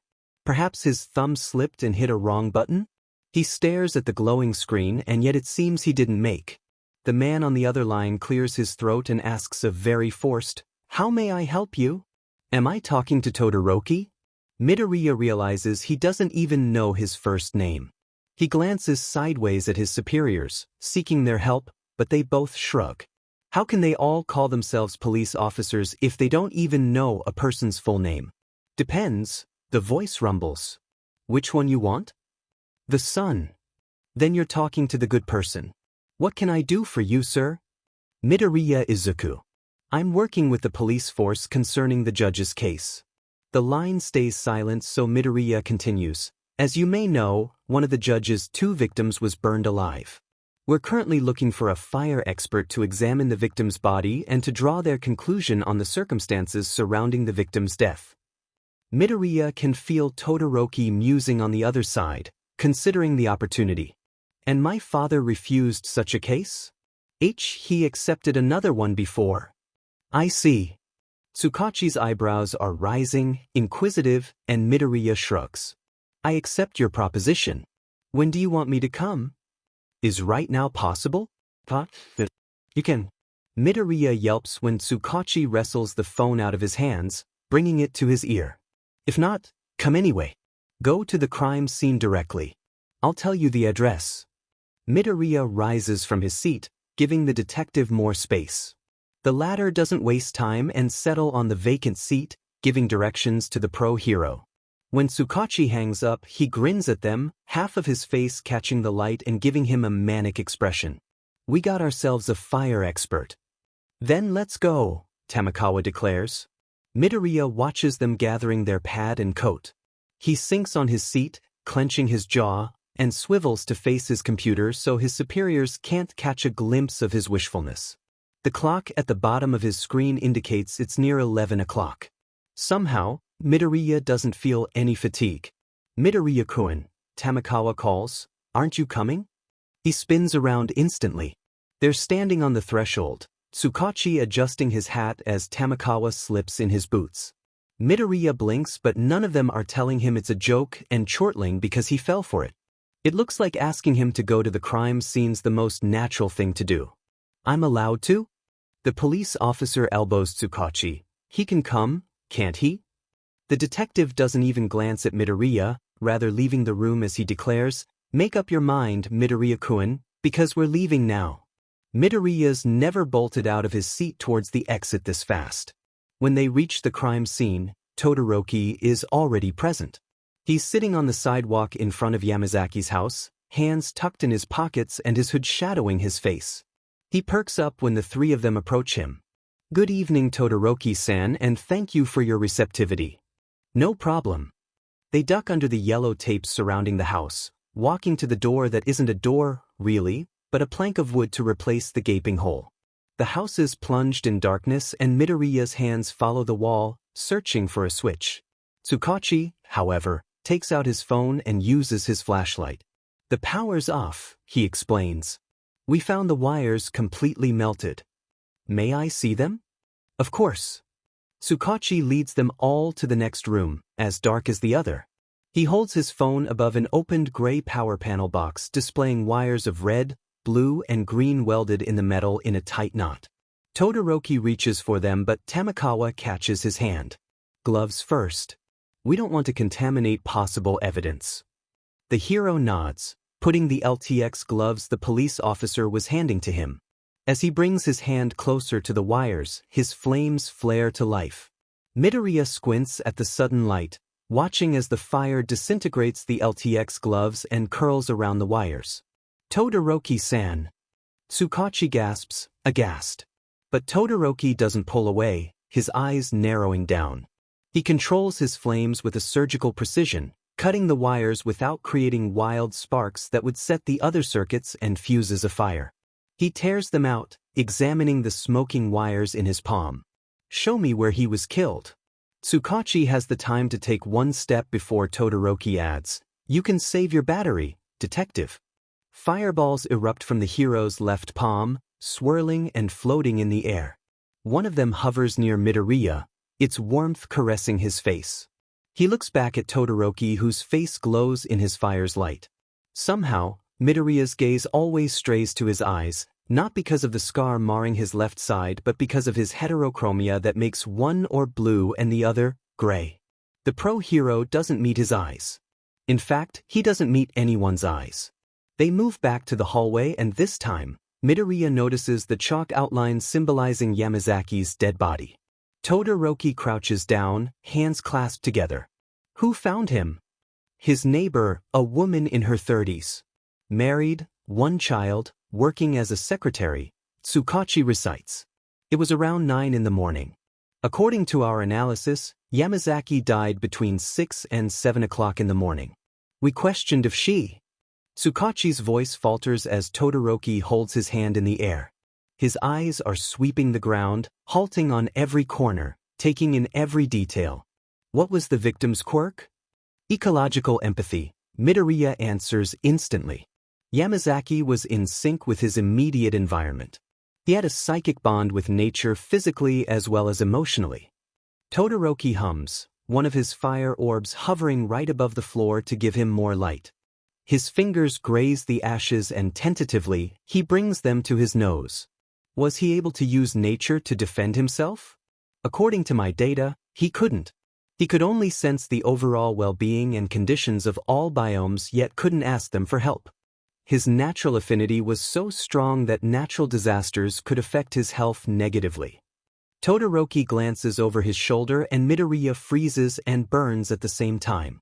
The eye contact breaks as soon as it started, Todoroki staring at the ground once more. You're the one who called, aren't you? Yes, sir. You know a lot about the victim. Midoriya tenses, letting out a nervous chuckle. It's my job. I see. Todoroki spends a few more minutes exploring the house, Tsukachi trailing after him like an overprotective mother hen while Midoriya and Tamakawa follow from a respectable distance. It's almost past midnight when Todoroki declares he's seen enough. I'll send you my report tomorrow, detective. Please come to the office, Todoroki-san. I'd like to talk to you also about Shimomura's murder. Todoroki remains emotionless, although his tone has a hint of confusion. I don't see how I can help you. I heard a lot about you. From All Might. At the pro-hero's mention, Todoroki straightens. Something sparks in his eyes, giving them the light they were missing earlier as he surveyed the crime scene. I'll stop by tomorrow then. Tsukachi bows, thanking him, and Midoriya and Tamakawa mirror him. While the police officers get in Tsukachi's car, Todoroki declines their offer to lift him and walks away. You seem satisfied, Tsukachi, Tamakawa notes. The hunt's begun, Tamakawa. It's only a matter of time. Midoriya assumes if he should be concerned, but he feels nothing but numbness. In the rearview, he catches Todoroki's silhouette fading as they drive away. Chapter 4. Trusted. When there is evil in this world that justice cannot defeat, would you taint your hands with evil to defeat evil? Or would you remain steadfast and righteous even if it means surrendering to evil? Lelouch Lamperouge, Code Geass. Midoriya didn't waste time and researched Todoroki Shudo once he got home.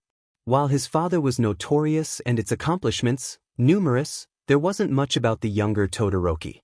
One article mentioned he denied Endeavor's request to work as his sidekick and created his own office. The other information about the pro-hero was on Yui's website in the alumni section. Todoroki Shuto, graduation from Yui 1 year ago. Midoriya couldn't help but think he could have graduated from Yui at the same time if life had blessed him with a quirk. Who knows, maybe they could have been classmates. You're distracted today, Midoriya-kun, Tamakawa notes, elbowing him in the back with so much force that Midoriya drops the files he was holding. I'm sorry, Tamakawa-san.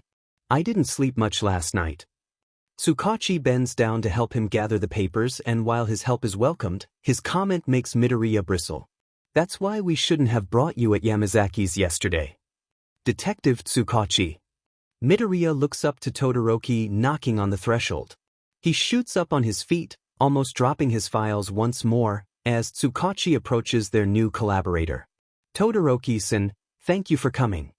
Todoroki doesn't answer, his eyes roaming in their office. Even if Midoriya doesn't have anything to do with the decoration, he feels self-conscious. Still, the walls are barren save for Tsukachi's growing mind map, and their furniture's bulky, making it hard to move around. There isn't much personality that can be seen through pictures in frames, post-its from loved ones, or homemade bentos lingering in their office. Midoriya just watches his own desk and feels his cheeks burning. Beside piles of documents he has yet to classify and analyze is a dried plant. Its leaves are brown, shriveled, curving towards the ground. The solid earth's fissured, and if anyone touches it, it'd crumble down. Even if Midoriya gave it nutrients, the plant wouldn't survive. It's far too gone. Just like the judge. It's a pleasure meeting you for the first time, Todoroki-san. All Might told me a lot about you. Did he? Unlike yesterday, nothing flickers in his eyes. What did he say? Lots of compliments. That reminds me. Tsukachi takes out a letter from his trench coat's pocket, handing it to the pro hero. He wants you to have this. If Midoriya had been the one receiving such a treasure, he would have framed it in his bedroom and worshipped it. Instead, Todoroki stares at it with an inscrutable expression. Midoriya almost winces as he observes him folding the letter in four, then burying it in his pockets. Even Tsukachi seems uneasy, asking, "You're not reading it?" "I came here to deliver my report." His letter will wait. His report consists of a single page devoid of any heading or signature. Tsukachi takes the sheet, frowning, and Todoroki spins on his heels. Instinctively, the detective grasps his shoulder before he can take a step towards the exit. "Todoroki-san, where you are going?" "I gave you my report as planned, so I'm leaving." "But All Might." "I don't care about All Might," Todoroki snaps. There's something wrong, so wrong that even a so-called detective like Tsukachi could notice it. The detective, however, doesn't let go of Todoroki's coat. Midoriya eyes them both carefully, remarking the tension building in the pro-hero's shoulders and how Tsukachi's fingers curl more tightly around the fabric, unyielding. "I'm sorry, Todoroki-san, but I told him you were coming." Todoroki's eyes flare. "You what?"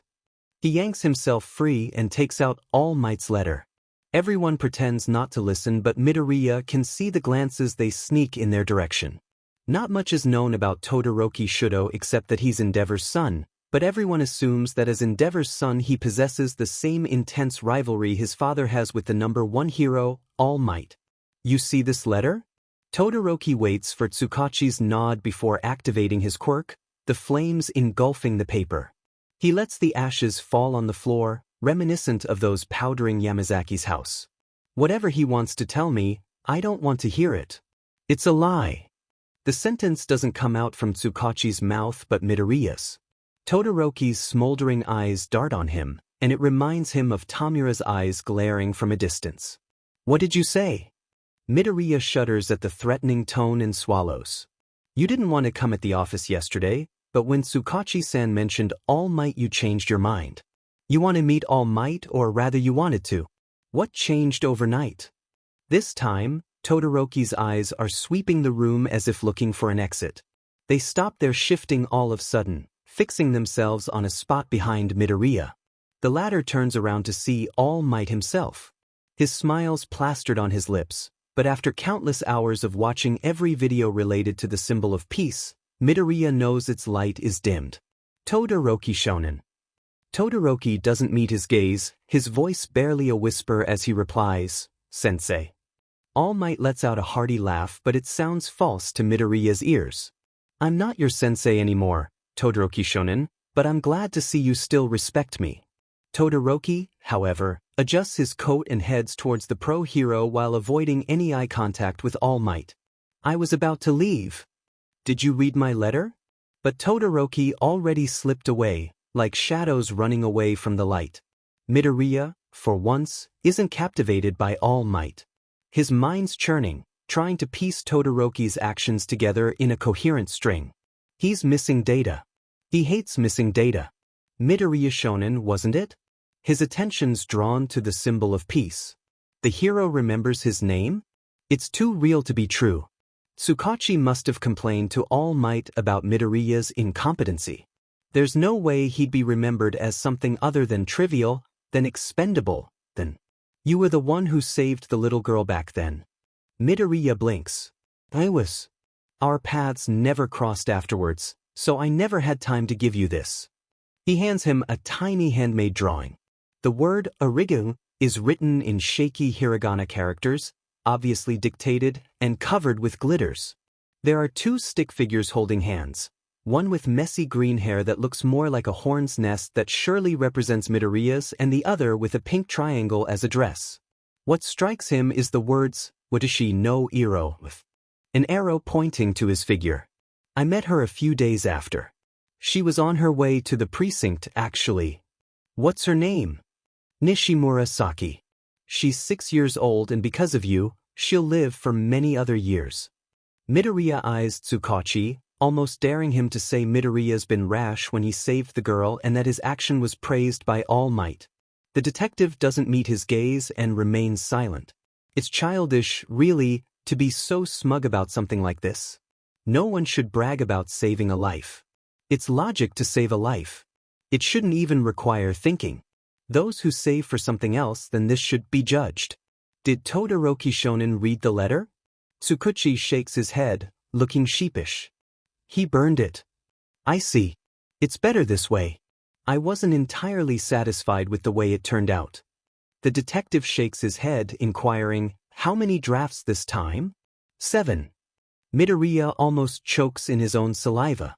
He never would have thought that All Might, the All Might who always smiles and saves the day, would feel this insecure when writing to someone.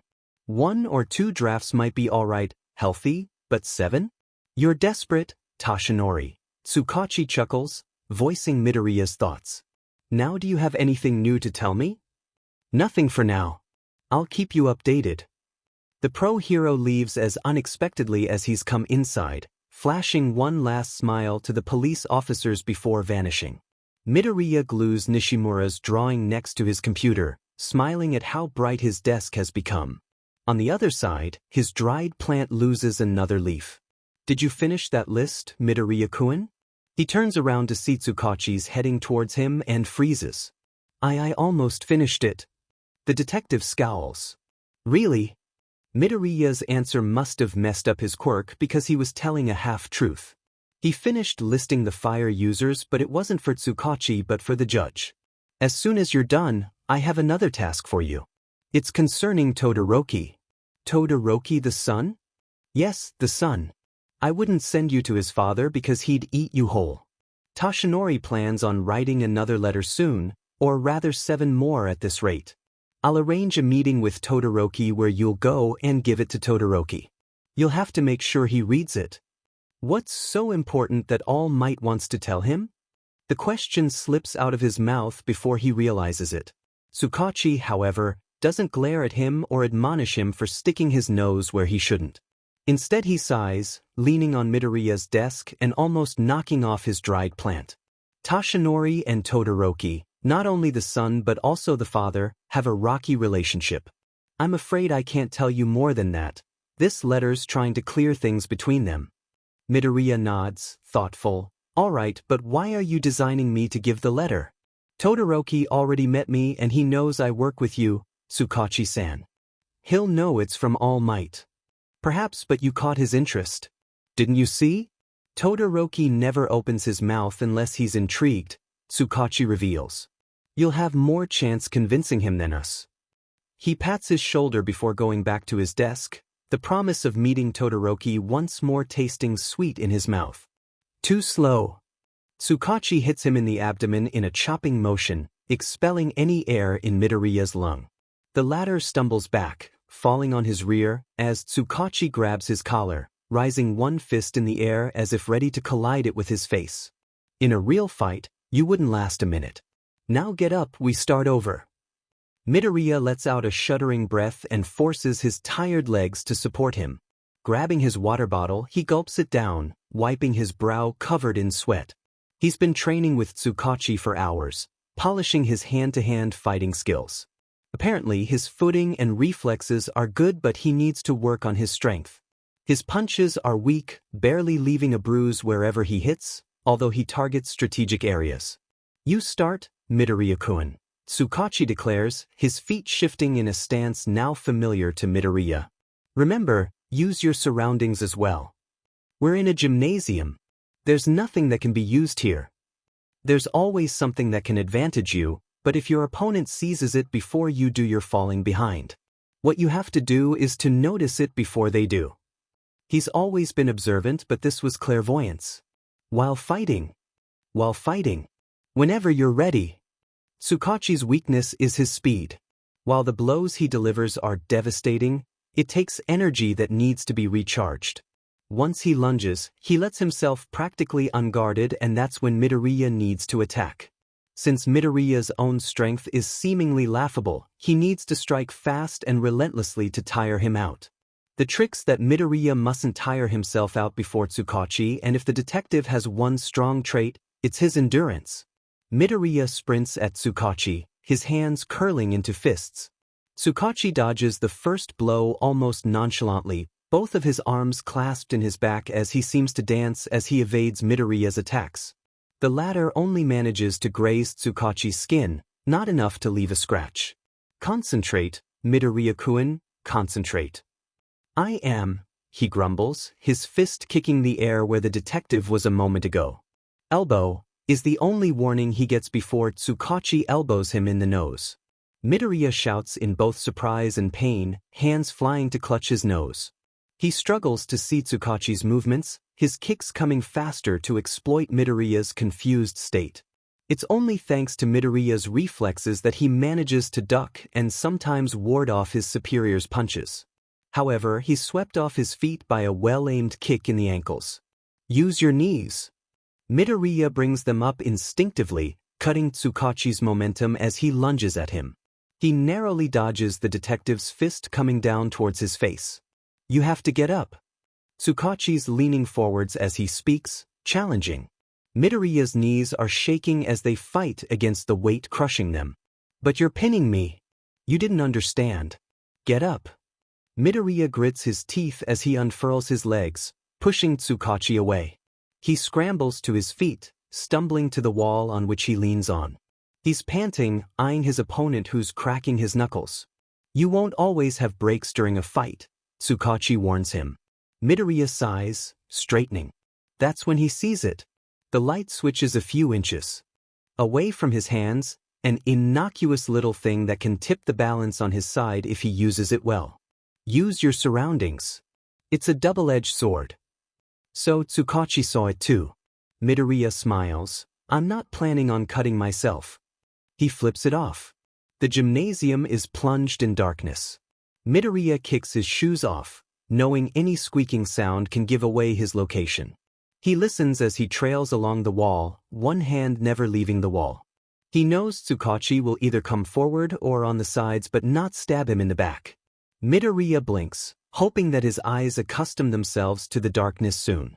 He can't distinguish anything in the gymnasium, not even a shade a little lighter than the surrounding pitch black.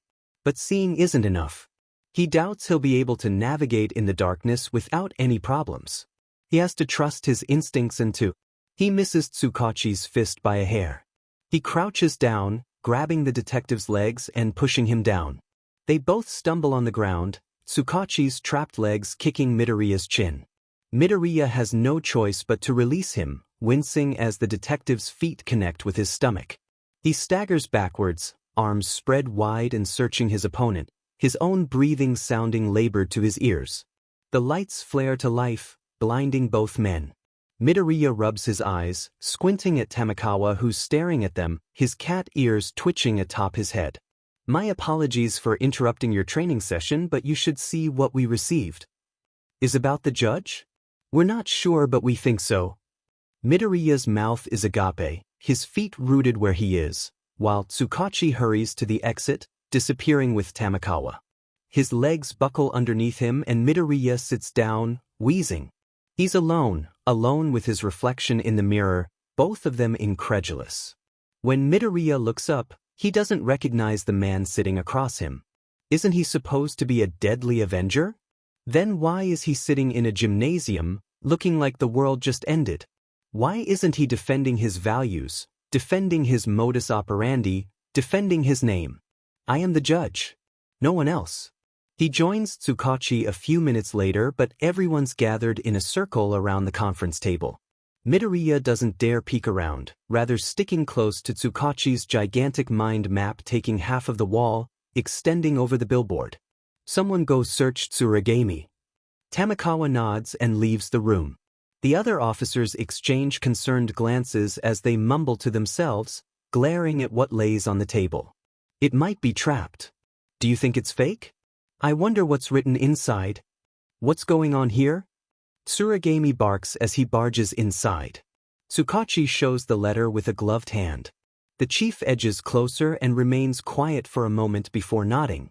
The detective takes the envelope, tearing it open cautiously, his eyes narrowing down as he rubs his fingertips against the paper. He brings it to his nose, sniffing, then shakes his head. It doesn't seem drugged. Continue, Tsukachi, Tsuragami orders. Tsukachi unfolds the letter, reading in silence. Midoriya wants to rip the letter from his hands but contains himself, careful to hide his frustration. He rather transforms it into apprehension, nibbling his lower lip for good measure, and sending fleeting glances to his superiors. Apparently we've been selected. Midoriya's blood turns cold. Selected? Tsuragami repeats. What does it say? Congratulations, police officers, you've been selected. Make sure your last days count. Tamakawa blinks, murmuring, that's all? That's more than enough. Is it signed by the judge? No, but... He flips the letter so it faces them. The two sentences are written in the middle of the page, centered, and typed with a cursive font. Below stands a smiley face painted with dried blood, a rivulet streaming from the curve of its smile rolling down to the edge of the paper. It isn't guilty, but it's blood. I want it analyzed. I'll do it, Midoriya shouts, one arm shooting in the air. I'll do it now. Before anyone can rebuke him, he grasps the letter from Tsukachi's hands and leaves the room. He doesn't take the elevator, preferring to climb down the emergency stairs to reach the basement where the laboratories are located. He barges inside, ignoring some people's protests about not wearing any safety goggles, gloves, or a white laboratory coat. He grabs a few instruments, sweeping away one corner of a table to settle down. His hands are trembling as he puts on gloves, breathing through his nose. This smiley face is nothing but a provocation to him, the true judge. Did the writer target the ones in charge of the investigation knowing the judge was hiding among them? He flinches, his fingers releasing the vial he's holding, and he watches it shatter on the floor. Almost on cue, Tsukachi barges inside. Midoriya-kun, don't run off like that with critical proof. You're not even wearing gloves. It hasn't escaped his attention. Grasping the letter without anything to cover his fingers had been deliberate. If the sender knows he's the judge, then perhaps Midoriya's fingerprints are already covering the letter. Now that Midoriya touched the paper, the police force wouldn't be able to disassociate the fingerprints and think of him as the killer. Putting on the most sheepish expression he can muster, Midoriya bows his head as an apology, not piping a word that would betray him. Tsukachi sighs, rubbing the back of his neck. I know you want to help and that you want to find that BSTRD, but there's protocol. You mustn't forget that. Midoriya nods, inquiring, how much time will it take? Analyzing DNA is a complex process. I'd give it around 2 days, so in the meantime you can finish that fire quirks list. In the meantime, I'll find who sent this letter. Is it you? Midoriya shouts as he storms inside the league's headquarters. Pleasant evening to you as well, Tamura drawls. I'm going well, thank you for your concern. Midoriya stalks up to him, planting himself in front of the villain with stiff shoulders and trembling fists. Is it you who sent the letter to the police force? His casual demeanor changes instantly, a slow smile spreading on his face. Oh, so it worked. Midoriya takes a step back as if slapped. He was already aware that the League of Villains is a fickle ally, but Midoriya didn't do anything to provoke such a betrayal. He searches in Tamura's eyes for any explanation, but he finds only amusement. Why did you do this? Why, I wonder. Tamura whispers, looking at the ceiling with half-lidded eyes. Perhaps because I want to help you? Help. Midoriya chokes. Don't make me laugh. You made things worse. On the contrary, I did. You call yourself judge even if you're just a novice. I'm helping you to gain experience and level up on your own. All you needed was a little push, and so I gave it to you. What is this? Midoriya whispers, blood roaring in his ears. I am the judge. You are, but you're not a villain. Of course I'm not. The very notion makes him sick. He's avenging wrong deaths caused by heroes, deaths that should have never happened in the first place. He can't be a villain if he's rendering justice. Oh, but you need to be one. Aren't you ordering people to kill for you? Isn't murder a crime? A villain is a person who uses his skills to disrupt the civilians' peace for their own selfish desires. I'm acting for society, unlike you. It isn't the wisest idea to insult one of the few people who know his double identity, but Midoriya knows where he stands. There are 4 types of people: the pro-heroes, the civilians, and the villains. Pro-heroes are those who learned how to use their skills to protect, rescue, and tend to civilians according to high values and ideals that befit the profession, such as selflessness, justice, attention to others, or generosity. The difference with heroes is that they use their skills for the same goal but not for the same reason. Instead, they act for their own personal values or goal, such as power, fame, or money. His logic isn't flawed, he's convinced of it, and following the definitions he established then that makes him a pro-hero. They use skills, and skills aren't necessarily quirks. Midoriya might not have a powerful quirk or a lot of influence over the media or the police force, but he's using his intellect to serve the civilians who have been wronged. He does it not because he's lusting for blood but for justice. He can't be a villain, can he? That's no good, Kozo. Your agents won't follow a leader who's never killed himself. Villains are the ones reaping lives while the heroes save them. Who said villains are the only ones who kill? Didn't Shimomura kill when he ignored that girl who asked for his help? Didn't Yamazaki kill when he ran away and left the civilians? You can be a villain as much as a hero and kill. It all depends of your motive.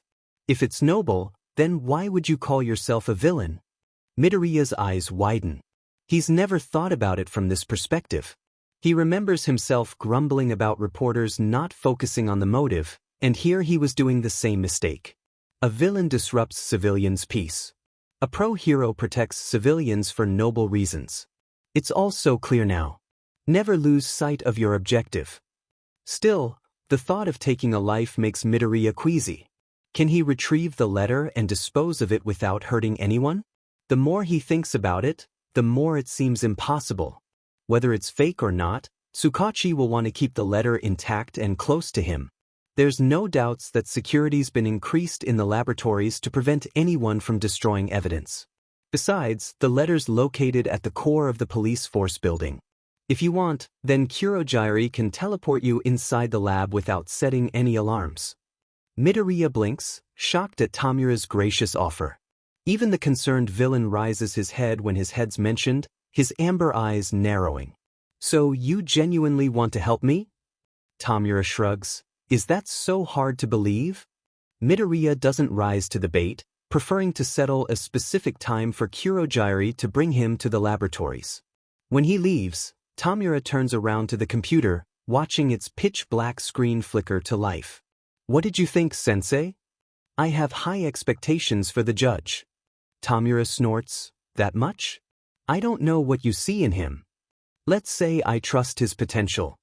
Tamura scratches his neck, sneering, potential. Tsk.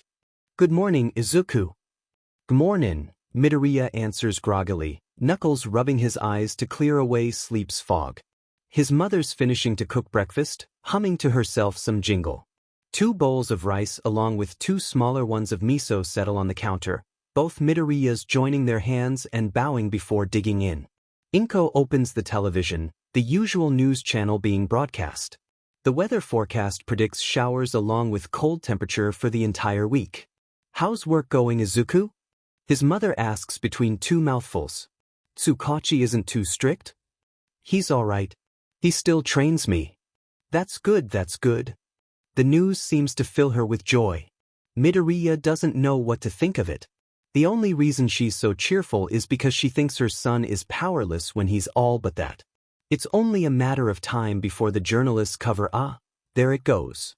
Izuku, isn't that where you work? He feigns ignorance, perking up on his seat. What do they say? Turn the volume up. The screen shows the police force building engulfed in smoke. From times to times, the windows would burst and spit a deluge of glass on the sidewalks. The reporter flinches at each explosion, but her voice doesn't quiver when she speaks. Seems to have started in the lower floor around 4 in the morning. The pro-hero manual and his sidekicks are currently tackling down the fire, but it's still roaring. How horrible, Inko whispers. Did your boss call you to inform you about your job? I'll check. He realizes his mother's right. His cell phone indicates he's missed a phone call from Tsukachi, labeled as the tyrant, and that he left a message. Apparently Midoriya isn't off work because the detective wants his list before the end of the day. The police force didn't make any statement for now, but the main theory is that this fire wasn't an incident. According to a source who wishes to remain confidential, the judge case concerning the deaths of pro-heroes Elemental Armor and Native has been progressing and critical evidence has been gathered in the laboratories, where the fire first started. A source who wishes to remain confidential? Inko repeats. I'm sure that if your boss kept this information secret, then he didn't want the media to be informed. Who could have done that? I wonder. They're going to catch him, right, Izuku? You're going to catch the judge. I assume we will. Midoriya's glad his mother doesn't possess Tsukachi's quirk, or else he would have been.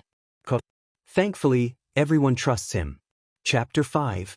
Suffocated. Human relationships are chemical reactions. If you have a reaction, then you can never return back to your previous state of being. Kaneki Ken Tokyo Ghoul. Tsukachi grasps Midoriya's hand and flexes his fingers over the envelope. Midoriya examines it, but both sides are blank. He doesn't dare holding it against the light to read what's inside, with Tsukachi still present and breathing down his neck. Tsukachi-sen, is this All Might's letter? The detective nods, solemn. I arranged a meeting with Todoroki. It'll be in the cafe down the street. Midoriya's nose wrinkles. Such proximity won't only set Todoroki on edge but himself as well. Will one of Tsukachi's men spy on them with an expert in lips reading to ensure Midoriya doesn't mess up? Tsukachi's all talk, it seems, with his trust goes both ways philosophy. What did you tell Todoroki-san about the reason of this meeting? Tsukachi hands him another envelope. It's to thank him for his collaboration. Midoriya doesn't have to try looking inside to know it's full of yen bills. He takes the second envelope, noticing this one's identified. I can't guarantee anything, he warns his superior. I don't have an hypnotizing quirk or anything similar to make sure he'll read the letter. You have something much more compelling, Midoriya-kun. He gets the feeling he's being mocked. What is it? Tsukachi nudges him almost playfully, saying, your innocence. Midoriya resists the urge to burst in laughter. He can't bear the risk of having to explain himself to Tsukachi and his med quirk. He muffles his laughter, making it appear like a withdrawn chuckle, and his face, red as he refrains himself, can easily pass for a blushing one. You have a lot of faith in me. Of course I do, Tsukachi smiles. Neither for the first nor the last time, Midoriya wishes he possesses Tsukachi's quirk to assess the truth of his affirmation. The cafe across the street is a small establishment huddled between huge city buildings, but it has a warm glow the entire street lacks. It may be because of its orange hues that create a stark contrast with the grayness of cement or because of the aroma of ground beans floating out of its windows, but it always drew Midoriya. He never had time to enter, though, with his load of work increasing the more they were working on the judge case. Thus his experience with the cafe's a deep longing each time he hovers near the printer located next to a window and gazes down to the tiny splash of colors in a world so dull. Midoriya arrives 30 minutes before the time and settles in the very back. If his decision displeases Tsukachi, then it's one more good reason to lounge there and relax. He's almost being swallowed by the sagging sofa like into quicksands, but he willingly sinks into it rather than escaping its hold. The last few days have been hectic at the police force as well as in his persona as judge. He deserves to relish this fleeting peacefulness. Hands cupping his mug, he sips the coffee and shudders when the liquid warms his throat. He always drinks coffee at the office, which is a matter of survival and not of taste, and he never particularly liked the beverage. This one isn't as bitter as the one he downs in the morning. Plus, it has cream that melts on his tongue instead of bland coffee scorching it. He lets his mind be drowned by the other customers' idle chatter, the whirring of coffee machines, and the background music. For 1 second, he can let go. Midoriya-san. Midoriya's eyes snap open and he jolts so abruptly that half of his drink spills on the floor. In front of him stands Todoroki, who meets his eyes with a steely edge. Todoroki-san, Midoriya answers back breathlessly. I apologize, I didn't see you. I don't have much time. What is it Tsukachi wanted to tell me? He blinks, taken aback by such harshness, but composes himself. He hands over Tsukachi's envelope with a small bow. Tsukachi-san wanted you to receive this to express his gratitude for your help, Midoriya informs, although Todoroki already tore down the letter and took out the bills. I assume you have another envelope on you, don't you? What if I have? Todoroki extends one hand, ordering, give it to me. You just burn it. What if I do? This letter's addressed to me, so I can do whatever I want with it. Your sensei took his time to write this letter and even drafted it several times, Midoriya protests. You may be crossed with him, but you have to recognize his efforts. Reading it would be respectful. I never asked him to write a letter. If that's all, I'm leaving. Midoriya jumps out of his seat to grasp Todoroki's sleeve. Even if it infuriates him to be retrograde as a mere messenger by Tsukachi, there's no way that Midoriya won't accomplish his mission. He can't afford returning to the police force with his head bowed in defeat. What are you doing? Todoroki asks with a hint of menace. If you don't read it now, I'll read it aloud. I'll just walk away. Try me, Midoriya retorts, his hold tightening. And if you leave, I'll follow you and keep reading. Todoroki's eyes broaden almost imperceptibly, his lips parting without a sound. His eyes shift to Midoriya's hand, then close in resignation. His voice lacks of any venom when he speaks. Why are you siding with him? You don't know even what's going on between All Might and I. You're right, but I don't like conflict. If I have the power to make things right, I'll use it. No wonder you're in the police force then. It's fine. You can let me go, I won't run. Midoriya hesitates, but there's no trace of deceit on the man's face. Actually, there's never been much emotion in the first place. Still, Midoriya's grip loosens and he takes his cup of coffee back. There's nothing but dark residues staining the white cup, not even enough to take a small sip. I'll pay for another one. Todoroki's gaze is riveted on his cup that he's clutching close to him. Midoriya reckons the pro-hero caught his saddened expression of having no more drink before he could school his features. Todoroki-san, you don't have to. It's partly my fault you emptied your cup. What do you want? I don't quite know what I ordered. I think it was a latte? Todoroki doesn't pipe any more words and heads towards the counter. Midoriya breathes a sigh and collapses on his sofa, lying spread-eagled. Todoroki's easy to spot with half of his hair white like an apparition and the other, red like blood. Midoriya watches him come back and accepts the cup Todoroki's offering him, one of his hands holding a cup of his own. Unlike Midoriya's, the beverage is of a lighter color and tinged orange, similarly to the cafe's walls. The bag soaking in the boiling water indicates it's a sort of tea Midoriya's not familiar with. Thank you, Todoroki-san. He takes the cup like one receives a laurel branch, like a token of Todoroki's goodwill. I'll give you the letter now. I didn't say I'd read it without any condition, he replies. Midoriya's teeth clench. I'm listening. Tell me about you. He almost drops his second cup. What? But Todoroki doesn't as much as twitch, which means Midoriya heard right.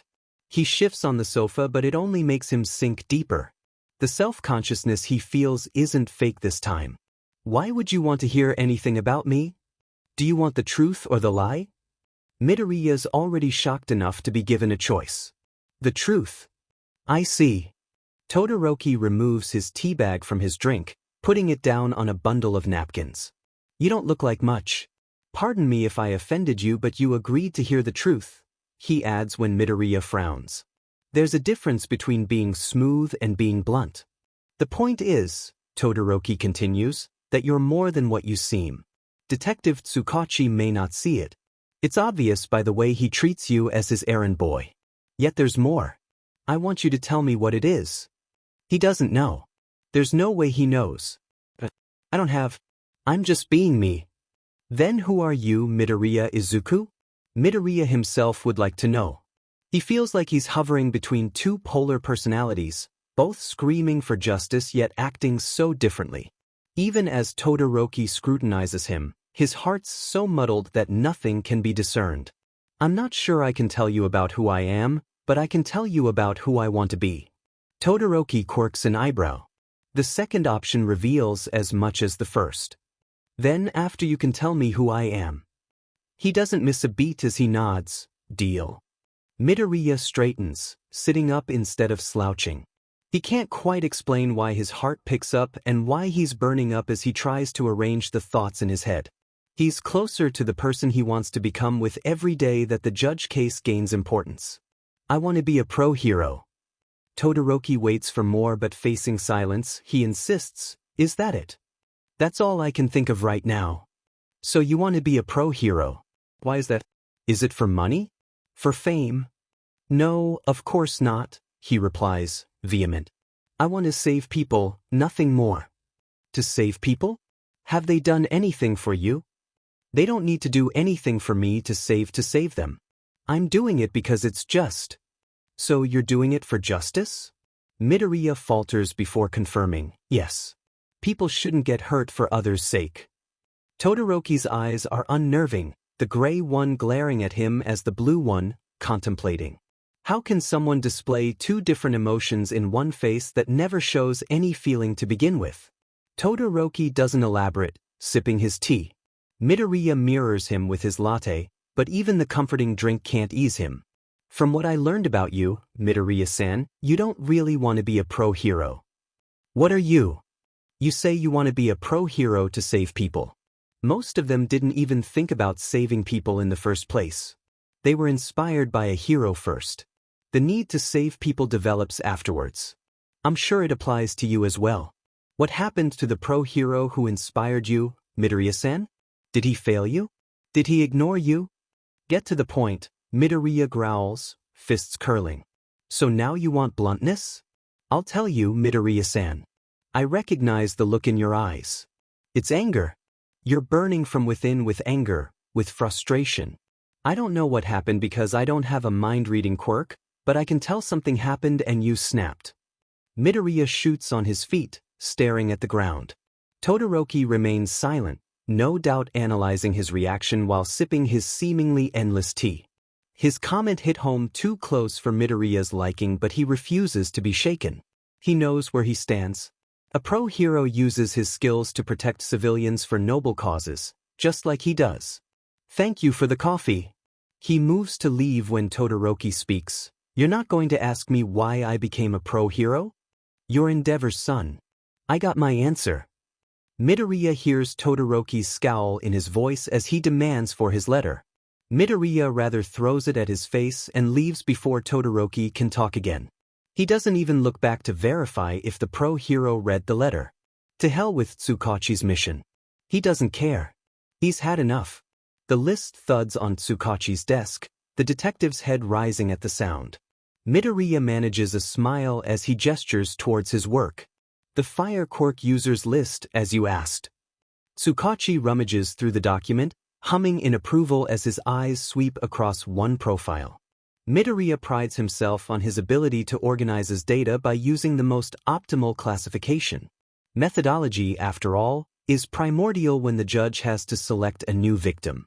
You took it seriously. Count on Tsukachi to reduce Midoriya's work to nothing. He even has the gall to sound impressed, as if Midoriya's never given him anything but disappointing results. Even if you missed your deadline, I can't refuse such a detailed work. Tsukachi-san, if I may, you never gave me a deadline. Midoriya-kun, there's always a deadline. Then what's our deadline to solve the judge's case? Tsukachi's smile fades away, shaking his head with a sigh. Before he takes another life. Midoriya can't help but see it as a challenge. You arrived late this morning, so you missed our briefing. The laboratories are irrecoverable, but thankfully the fire stayed located in this area and didn't spread on the higher levels. The camera tapes were erased, so we have no idea who could have done it.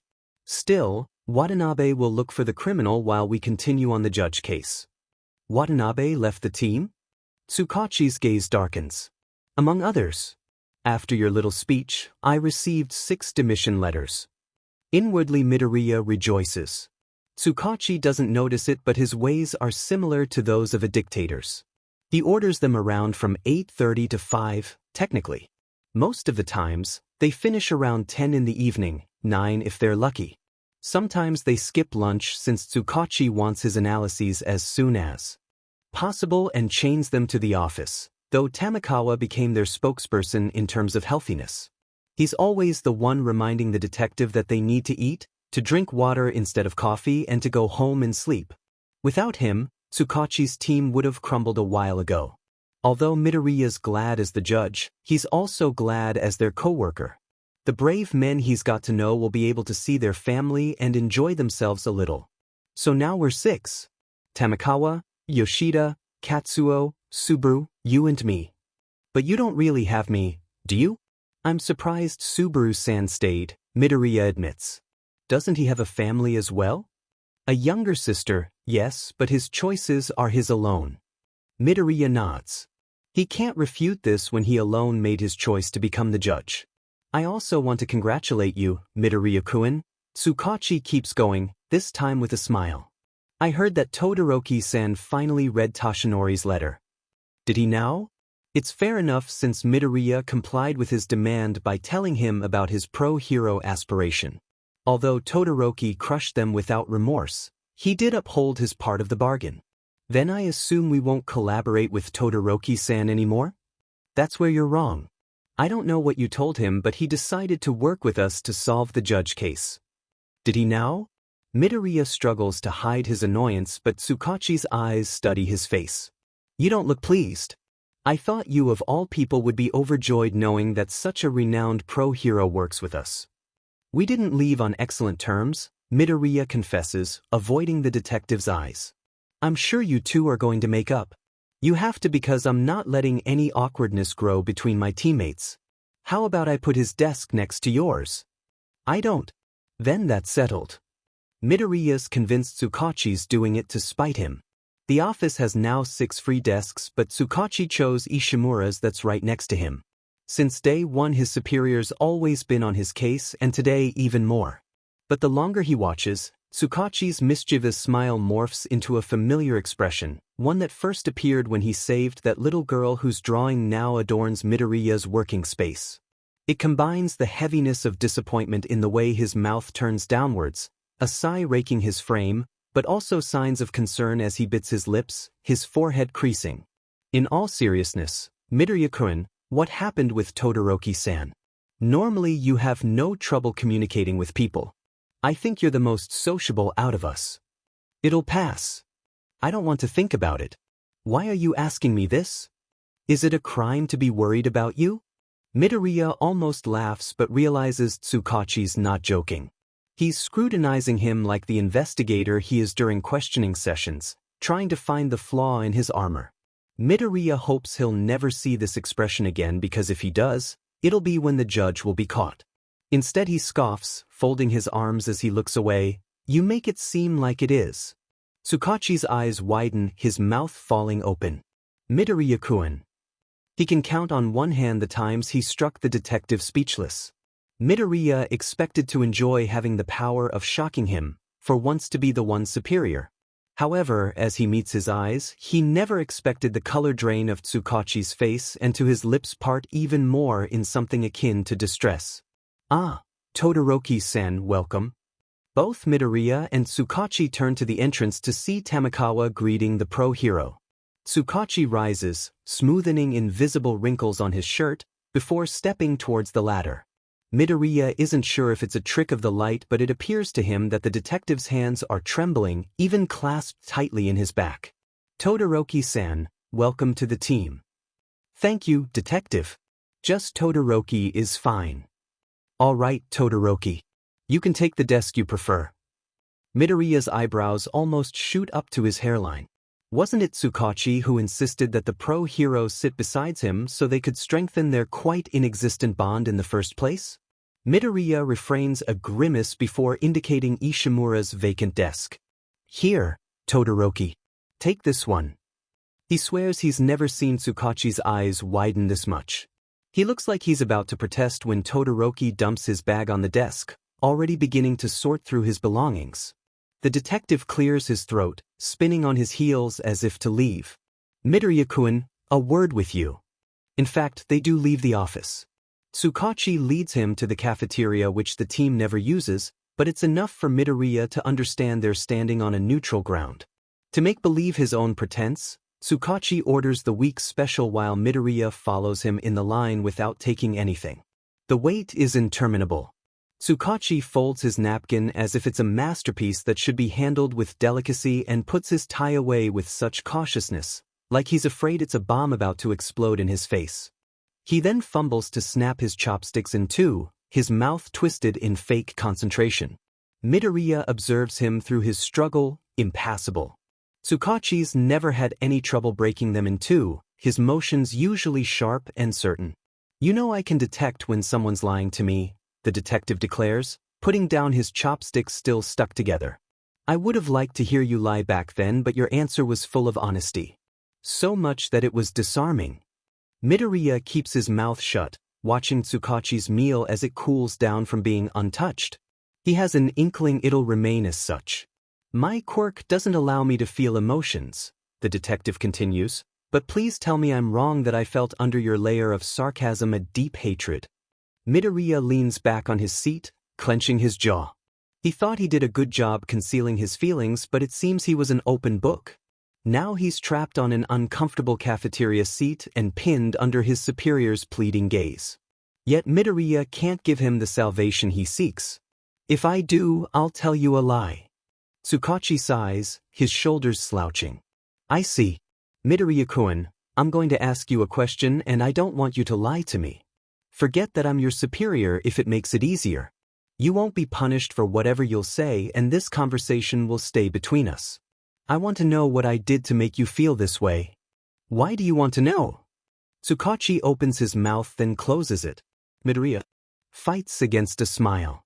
He bets that he wanted to say he's the one asking the questions, but they're not talking as detective to a versatile clerk, or even as equal colleagues.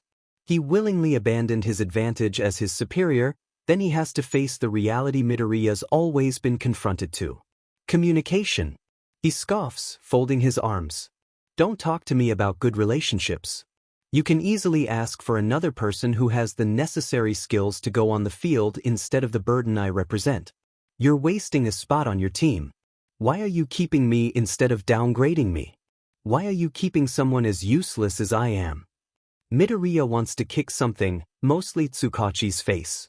His fists do curl, but he keeps them on his knees, his knuckles white. He's tempted to snatch the chopsticks and snap them in 2, 4, maybe even 6, to grind them into fine grains. You're believing it. Tsukachi's staring at him, incredulous. You're believing you're useless. I'm not. I'm enough. You're lying.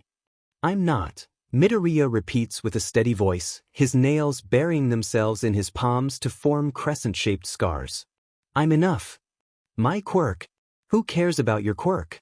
I don't have any, but I'm enough. He's standing on his feet, his chair overturned behind him, and his head bowed to hide the hurricane brewing in his eyes. It's silent in the whole refectory, but Midoriya's head is roaring. He can't focus on any of the thoughts crisscrossing in his mind, fighting for dominance, submerging the facade he's trying so hard to maintain. He sees Tsukachi rising as if behind a veil, words obscuring his vision. He recognizes some of them but doesn't heed them. He knows they'll eat him alive if he does. They'll devour his eyes first, then follow the optic nerve up to his brain to override it. So he blinks them away, striding across the cafeteria until he reaches the door. Then he breaks in a sprint. He's suffocating in this building, in this position, in this life. There's not enough air for someone like him. It shouldn't be wasted on someone like him, some think. Oxygen goes first to the pro-heroes who gulp it down, who take so much place in the media, who are almost worshipped by some civilians.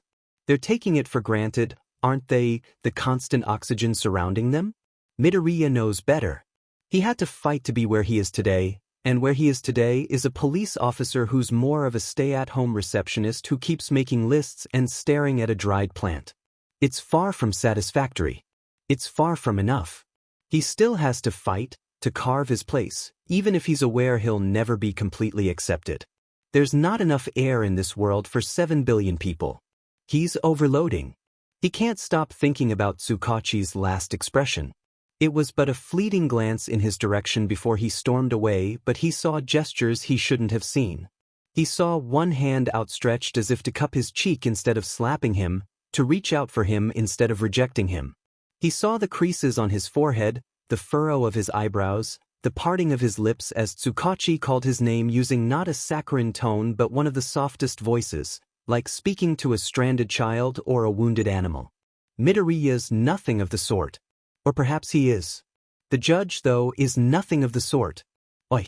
He whips around, ready to punch a possible assailant, but his fist gets stuck in Todoroki's crushing hold, stopping his momentum.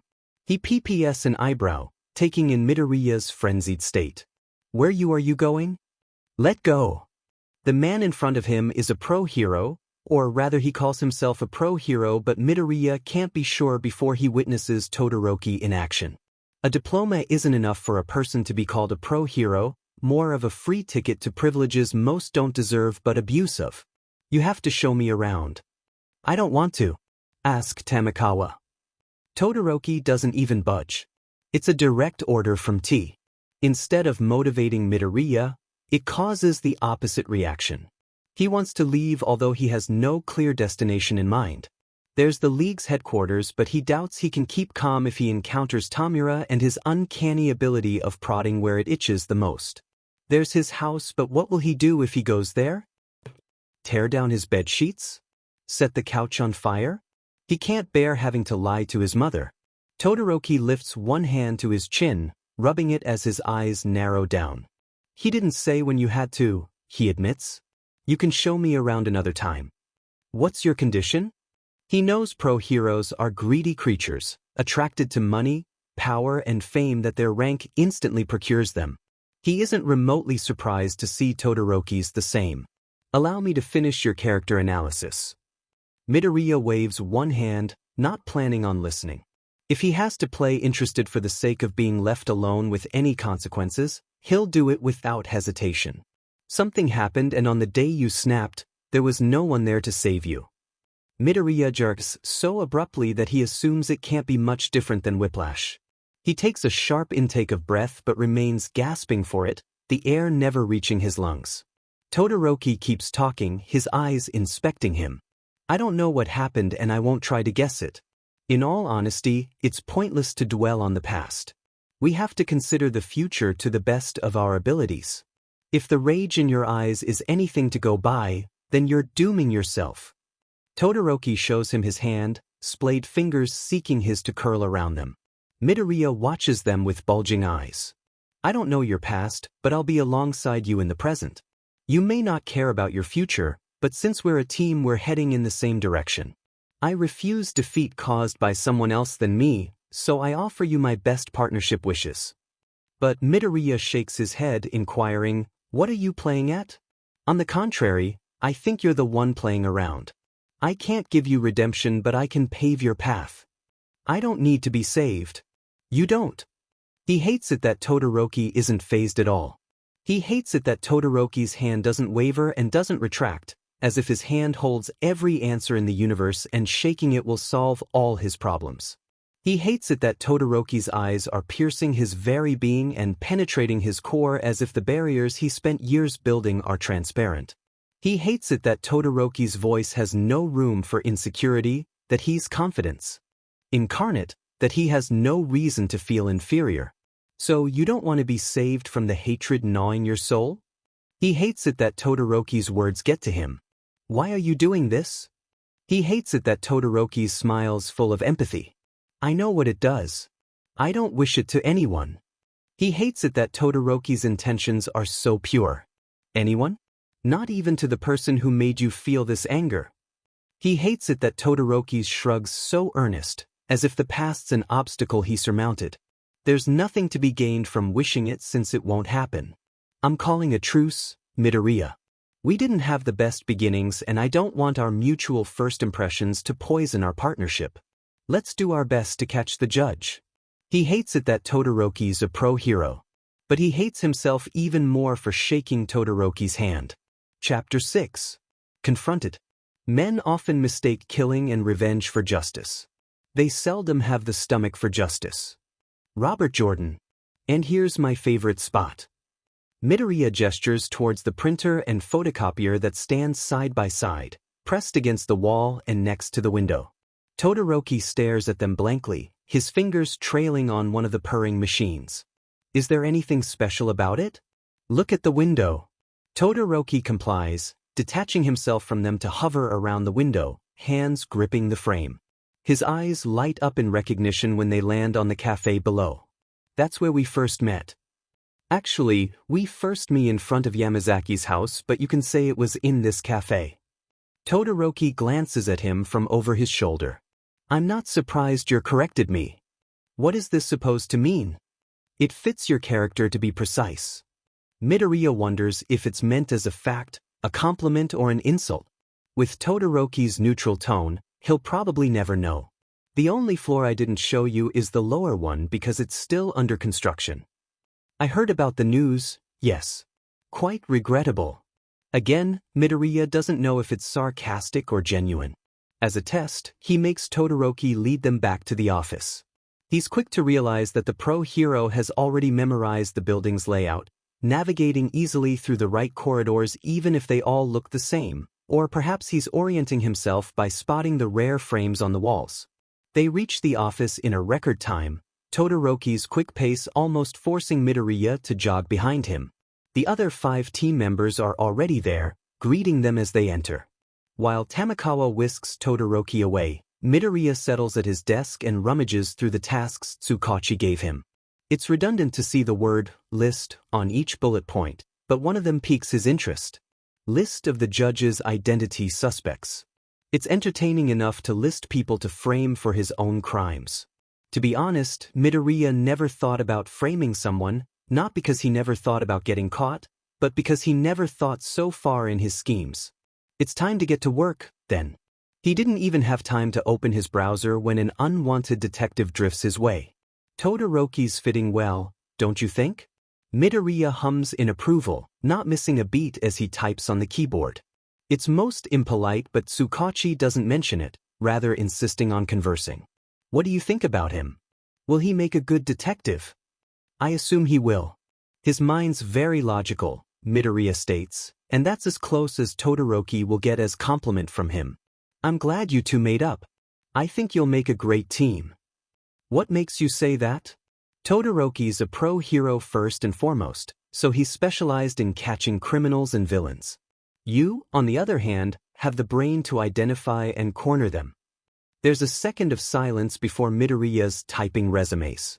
I didn't know you were thinking so highly of me. Tsukachi sighs. We didn't mention the conversation we had before you left, but we can't act as if it didn't happen. Midoriya-kun, I apologize if I made you think I hated you or that I looked down on you. The judge case takes a lot of my energy and leaves me short on patience, but it's not a reason to ignore or belittle you. Midoriya expects more, but it has to be wishful thinking since the detective doesn't utter a sound. Midoriya swivels on his chair and takes in Tsukachi's downcast eyes. I apologize as well for stepping over my bounds and interrupting you. Tsukachi bows his head in gratitude, asking, "You will tell me if something bothers you from now on, won't you?" Midoriya's mouth keeps closed and he concedes, "I guess you don't have to tell me because I have to regain your trust, but you'll tell someone, right? You can't keep everything on your chest, Midoriya-kun. You have to tell someone." "I will. I can always tell Tamura." Tsukachi beams at him. I'm relieved. But his smile was shaky, already crumbling around the edges like a castle made of cards.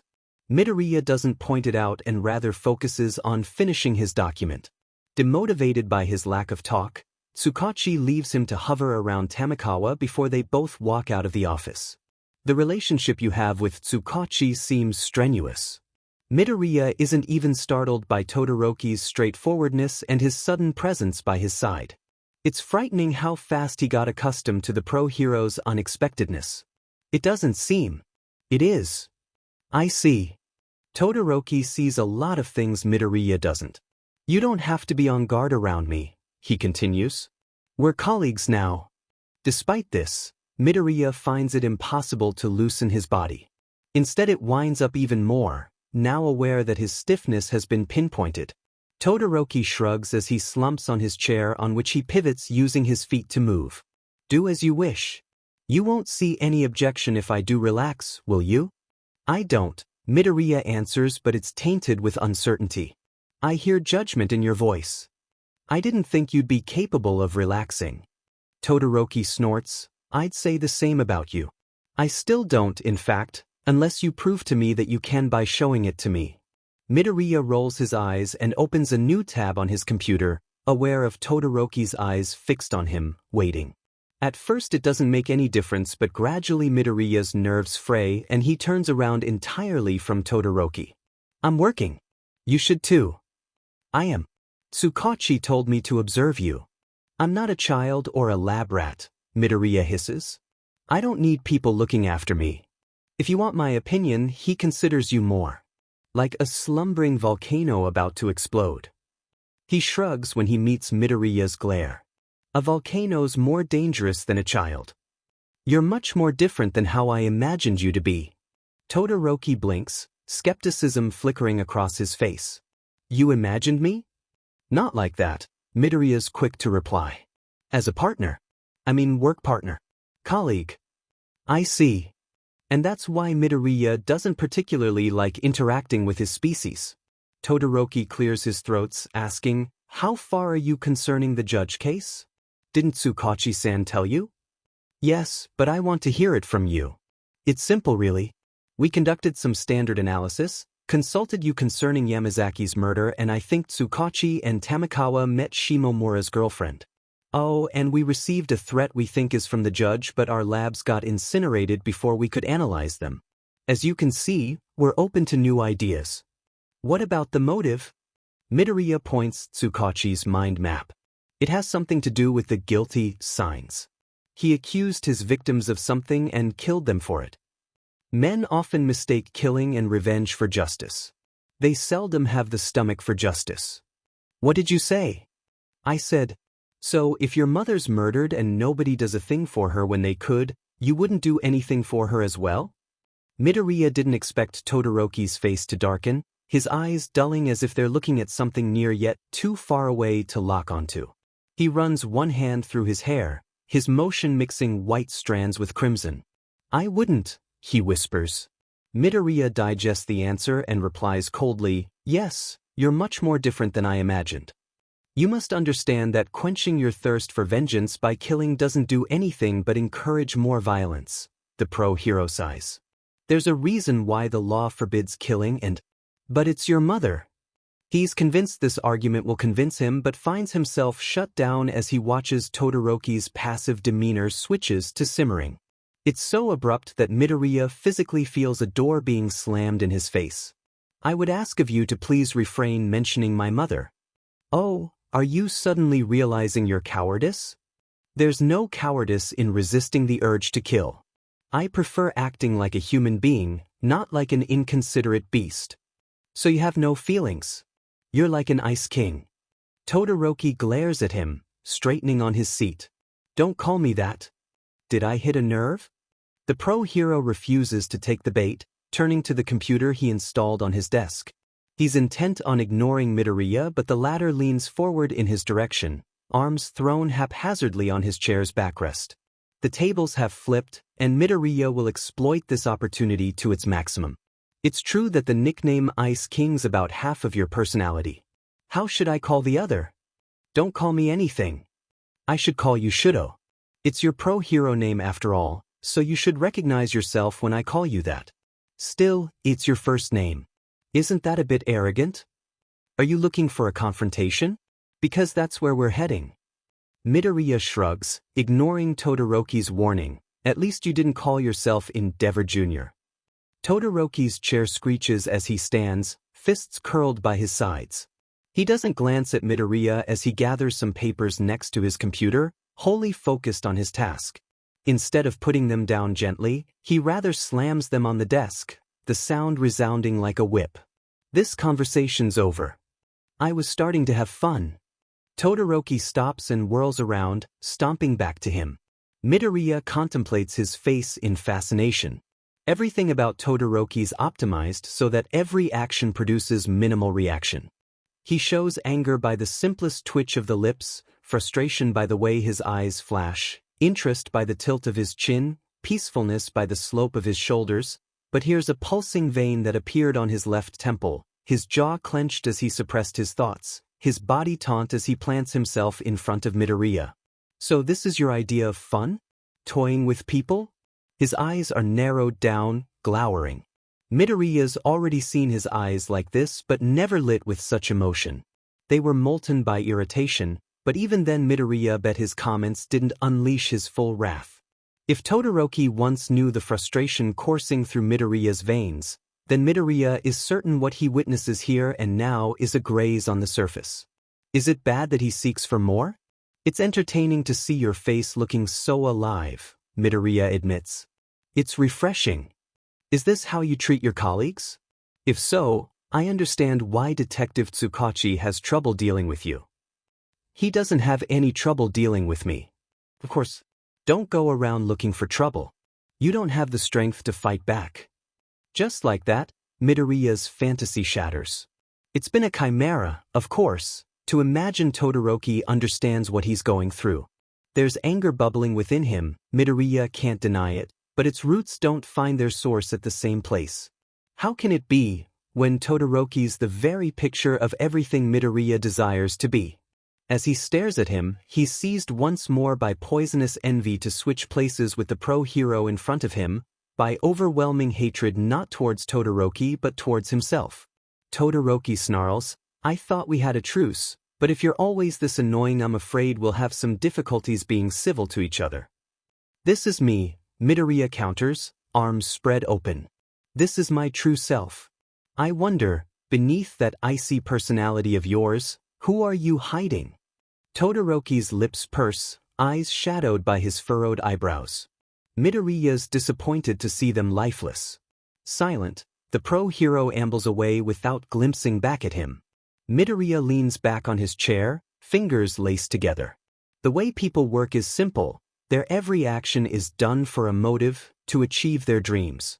Once this motive's discovered, every movement becomes predictable and one can understand the other's personality.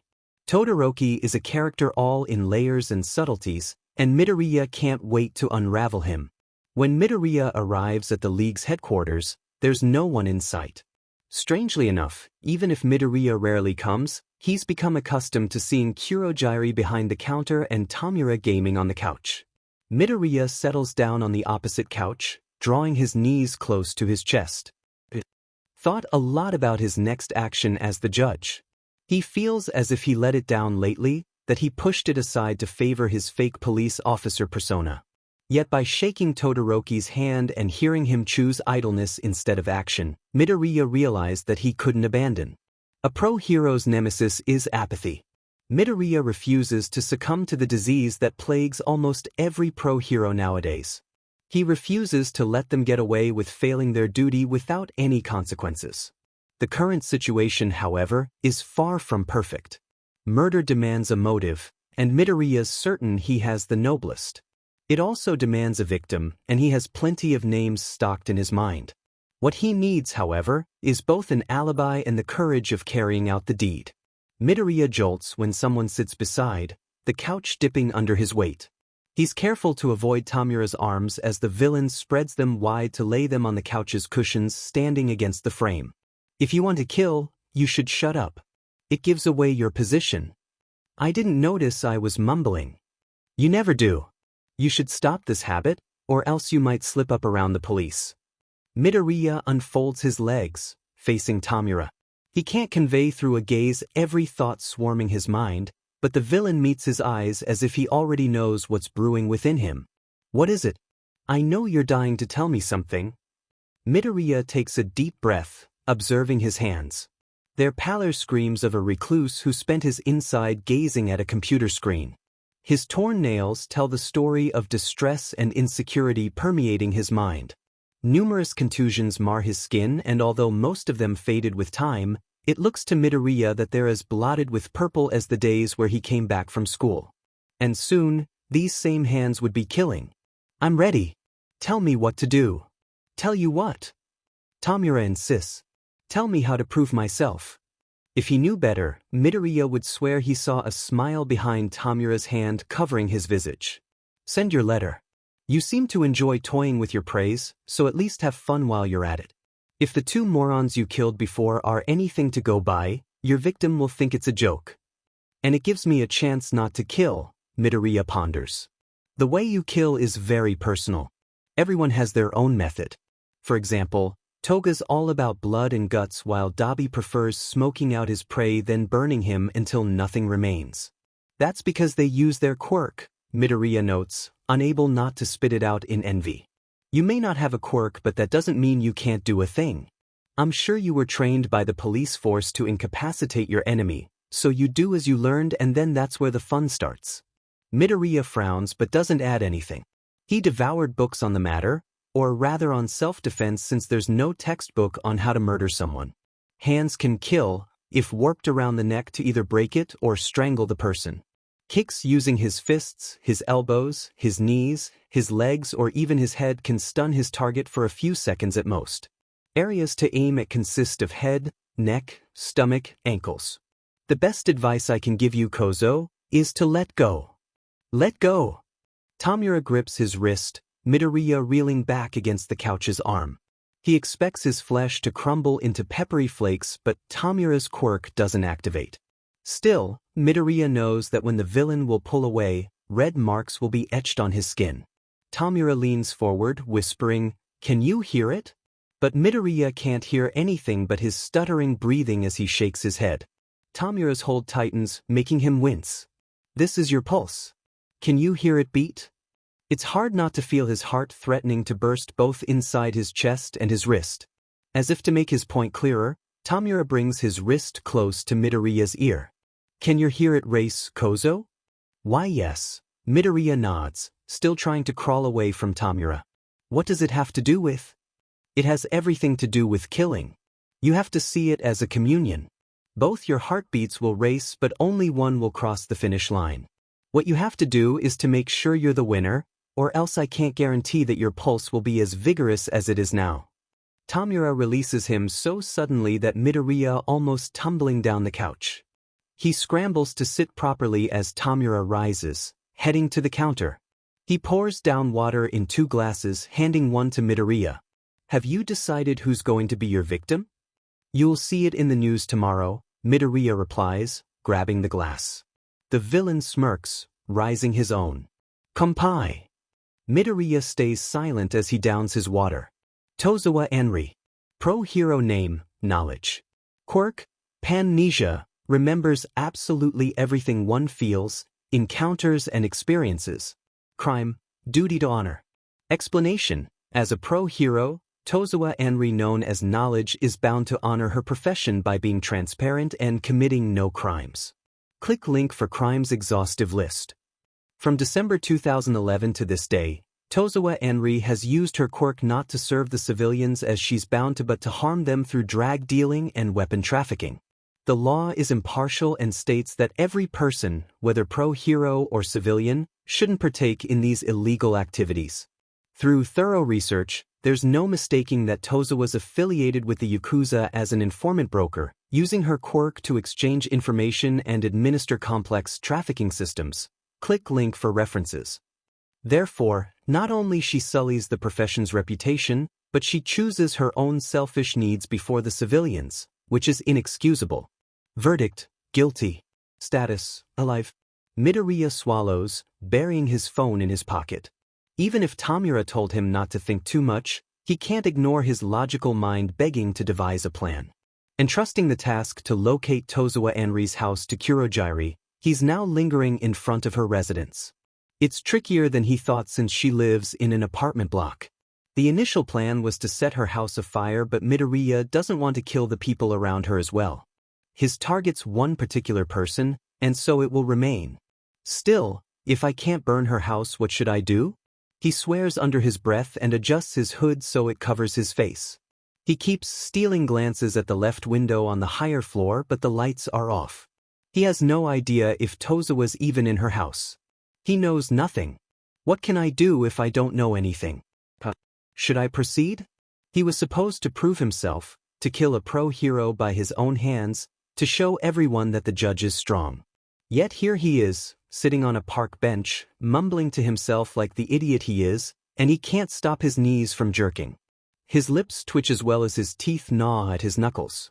Tozawa's memory is her greatest weapon and her greatest flaw.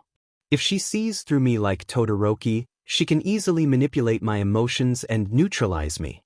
However, if I find what ticks her off, I can flip the tables and kill her when she's unstable. Midoriya buries his head in his palms, groaning. His knees jerk once more, but now even his arms tremble and his fingers twitch, nails tearing at his skin. It's never gonna work. Just breathe. Midoriya strengthens, gasping. His vision's blurry, but he sees long blonde locks framing a heart-shaped face. When she speaks, she has Tsukachi's authority but also Midoriya Inko's gentleness. Head between your knees, hands in my hands. He startles when warm hands take his. He wants to pull away, but the woman's grip's unyielding, reminding him of Tamura's. Head between your knees, she repeats, her voice sterner. He obeys, bending down as he struggles for air. He remembers his mother's voice whispering in his ears the numbers 1 to 3, patting her head and holding him tight even if he shakes like a leaf. She tells him to think about All Might. She insists that he has nothing to fear, nothing to worry about, because if she ever disappears then All Might will come to save him because that's his duty as a pro-hero. Midoriya knows his mother meant well when she lied to him about pro-heroes, that she doesn't know the world as he does. There, the woman chirps as she wipes her thumbs on his cheeks. You're all better. He blinks, observing her. She's a petite woman wrapped in a white fur coat, a green beret nestled atop her curls. Her green eyes are brimming with compassion as she sizes him up as well. Recognition hits Midoriya like a ton of bricks. Why you are? SSH. She interrupts, one finger pressed against his lips. I know you know who I am, but just for once let me introduce myself. I'm Tozawa Anri. You can call me Anri. Toza, You sound so formal. You have to loosen up. She punches his elbow with little strength, not even enough to make him budge. Midoriya isn't sure if he should laugh or cry. You look like you're cold. I can make you hot cocoa if you want. I live next door. She points the building in front of them, her smile so bright it almost pulverizes Midoriya's resolve. Yes, he's cold. Yes, he knows she lives next door. However, it doesn't negate the fact that yes, she's a pro-hero who sinned and that yes, she's been selected by a letter he sent a few hours ago. You know what? I've seen this expression many times before and as you know, I remember everything I see. What you have on your face screams that you need some hot cocoa. That's not really an expression, Midoriya feebly chuckles. Alright, if you want me to act like the walking encyclopedia I am, then the expression you're wearing is called hopelessness. He would have never believed that he could fool knowledge herself. Tozawa's hands still holding his, she pulls him off the bench with bouncy steps. He lets himself be dragged across the street then into the building, noting carefully the camera's whereabouts. It could be so simple to burn it down, he finds himself wishfully thinking. Tozawa Anri's apartment area. The few pieces of furniture are scattered as if to fill up the place randomly. Midoriya removes his shoes, one hand on the wall so he maintains his equilibrium. Tozawa leaps out of her boots like a jack-in-the-box, peals of giggles escaping her cherry-colored lips. You never told me your name. It's Mido. Midazaki June. June it is then. She flops on the couch, the numerous pillows shuddering beside her. She pats the empty space next to her, her sincere smile as beckoning as the gesture. Come sit next to me. Midoriya doesn't sense any treachery from her, but he's still cautious when he threads her way. Her legs are swinging back and forth in a childish manner, fingers thrumming against a pillow. Midoriya sits on the very edge of the couch as far as he can for her, but as soon as he's settled, Tozawa reaches for him, arms embracing him. She isn't comforting him like before, more like she's caging him. Say, June, the expression you're making right now is familiar. Midoriya finds it hard to swallow, as if Tozawa's hands are clamped around his neck instead of around his forearms. She clings to him not like a sister holds his brother with affection, but like a mermaid seeking to drag him out in the ocean's depths. I've seen it many times on the face of a contractor about to betray me. He tenses, but Tozawa's fingers curl around even more, nails like needles driving into his skin. He tests her strength, squirming a little, and winces as it feels like he's stuck in iron. I assure you. Be careful with your next words. I assure you, Midoriya repeats, that I have no intention of betraying you. Betraying means you know a person close to you is breaking you trust, and as far as I'm aware, we're neither far nor loyal to each other. I see I've brought a stray dictionary home, she laughs, disentangling herself, drawing her arms sagely by her sides and smiling innocently. Then if you're not betraying me, pray tell what are you planning to do? He can't say he's about to kill her, can he? Yet as he opens his mouth the words spill out. I'm planning to kill you. He expects her to recoil, to have her features distort with horror or at least disbelief, for her to tense. When someone announces he's planning to kill the other, surely a sane reaction wouldn't be to laugh out loud, clutching ribs and wiping teary eyes. What are you talking about? You kill me? Midoriya flushes, retorting, you don't think I'm able of killing?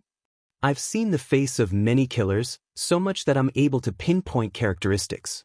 Yours doesn't have any of them. If even you look like you're about to be sick, she snickers. She's wrong. He's already sick. Sick of everything. Before she can react, Midoriya takes out the scissors from his pocket, driving the sharp edge in her thigh. He draws it out as soon as it pierced her skin, drops of blood purling on the blades. Tozawa's shrieking, rising from the couch and limping away from him. But Midoriya isn't looking at her. He's transfixed by the bloodied scissors in his hands. You be she growls under her breath. I will. She stops when she meets Midoriya's eyes. And now, what expression am I wearing, Anri-san? She's not answering, much to his annoyance, but he does enjoy the shock etched on her face. Before she can flee, his hands close around her neck. The skin beneath his fingers is soft, malleable, crinkling as he applies more pressure. He feels her pulse racing under his palm, exactly like Tamura told him. It reminds him of horse hooves thundering in the wild, a blonde mane floating around the head, eyes locked on a faraway point. It's beating so fast, so close, that he has the impression he's holding her heart in his hands. You didn't answer me, Anderson, he murmurs, breathless. What's my expression? Her tiny hands are scratching at him, legs kicking, but Midoriya doesn't feel a thing. He's been pummeled by harsher blows in the past, whether from bullies laughing at him or from Tsukachi's rough training. Her punches may leave marks, but it's nothing makeup can't hide. Where did her strength go? Is she even realizing Midoriya will kill her even if she keeps on resisting so little? Her quirk may be formidable, but she isn't much when it comes down to her personal strength. Aren't you wondering why I'm so intent on killing you when I don't even know you? Doesn't it frustrate you not to know a thing about me, the man who'll take your life? Tozawa splutters what seems like the beginning of a negative answer, but Midoriya's hands are merciless. She's wheezing, and now her tears aren't from laughter but from distress. You don't know me, Anri-sen, but I know you. You are guilty. He sees her coming before he feels the pain in his left arm. She's grabbing the scissors lying beside them, digging it in his upper arm. He yells as the scissors cut through his arm, blood seeping on his hoodie and dyeing Tozawa's fur coat scarlet. That wasn't nice, you know? Midoriya gasps. He read about strangling. He already knew what it was beforehand. It consists of blocking one's airway or interfering with the flow of blood in the neck, or a combination of the two. When he read it, he winced and even touched his own neck in self-consciousness. He crossed the idea of strangling someone to death because it seemed burdensome. He didn't know it could be so intoxicating. Do you know what expression you're making, Anri-san? The woman beneath her is silent, so he leans forward, whispering, "It's terror." The hand holding the scissors falls limp. Her struggling ceases gradually, hands stilling around his. Her breathing erratic, dying out as if someone turned down its sound. Her lips are parted, yet she remains silent. Midoriya stumbles on the side, panting. The scissors are planted just above his elbow, crimson rivulets streaming down his arm and following his finger's shape. It ripped open his hoodie's sleeve, now showing a gaping hole where his upper arm stands. It's a shame because it was his last hoodie. The other one that was adorned with All Might's colors was crumbled to ashes by Tamura. There's too much blood, too much of his blood as proof on the floor. He should burn the apartment block in the end, to ensure no one can retrace him. On the other hand, he has to put his mark somewhere, to tell the world Tozawa Anri is guilty, and he doubts he can control the fires spreading like Dabi. So what choice do I have left? The best advice I can give you, Kozo, is to let go. Midoriya ruffles his hair, letting out a nervous laugh as he walks away from the corpse. I guess I'll make some hot cocoa. You invited me here for this, right? Tozawa Anri can't answer. Midoriya finds half of a milk carton in the refrigerator, enough to fill up a cup. He's saddened to realize there's no real chocolate ready to be melted, simply a cheap mixture. Ah well, there's nothing stopping me from burning it down then. Setting a house afire is surprisingly easy. The smoke engulfing Tozawa Anri's apartment activates the detectors, and soon, Midoriya's barging out of the apartment building along with its inhabitants. No one sees the dark stains on his hoodie or the white gauze on his upper arm. Everyone's focused on getting out. No one questions his hurry to distance himself from the column of fire. No one realizes he's responsible as he sits down on his park bench, knees jolting, lips twitching, teeth gnawing his knuckles. This time, there's no one to tell him to put his head between his knees and to hold his hands. It's all right. He's not sure he deserves it. Status: eliminated. Chapter text. Chapter 7. Tormented. Sometimes it's not the strength but gentleness that cracks the hardest shells. Richard Paul Evans, Lost December. There's a knock at his door before it creaks open, light filtering in the darkness. Blankets rustle at the intrusion, but no more sound is made. I cooked your favorite meal, Izuku. His mother's soft voice fills the silence. I'll put it down on your desk, all right? Midoriya Inko places the katsudon bowl and chopsticks beside his computer. She lingers on the threshold in hopes of receiving an answer, but her son doesn't react. From what she can discern in the darkness, he's underneath the huddle of blankets in the corner of his room. He doesn't seem bothered by the hard ground or by the fact that he didn't move from his room for an entire day. If you need anything, just call. I'll be on the other side, and I'm here if you want to talk. The door clicks shut behind her, plunging the bedroom in complete pitch black. Midoriya tightens the blankets around him, lips biting his lower lip enough to draw pearls of blood. Midoriya doesn't need to talk. He doesn't need to eat. He doesn't need to go out. He doesn't need anything. He doesn't deserve anything. What do you mean he's not feeling well? Tsukachi shrugs. Apparently he's ill and refuses to get out of his room. Todoroki scoffs, stapling his report with more force than necessary. Of course he decided to take a break on such a critical day.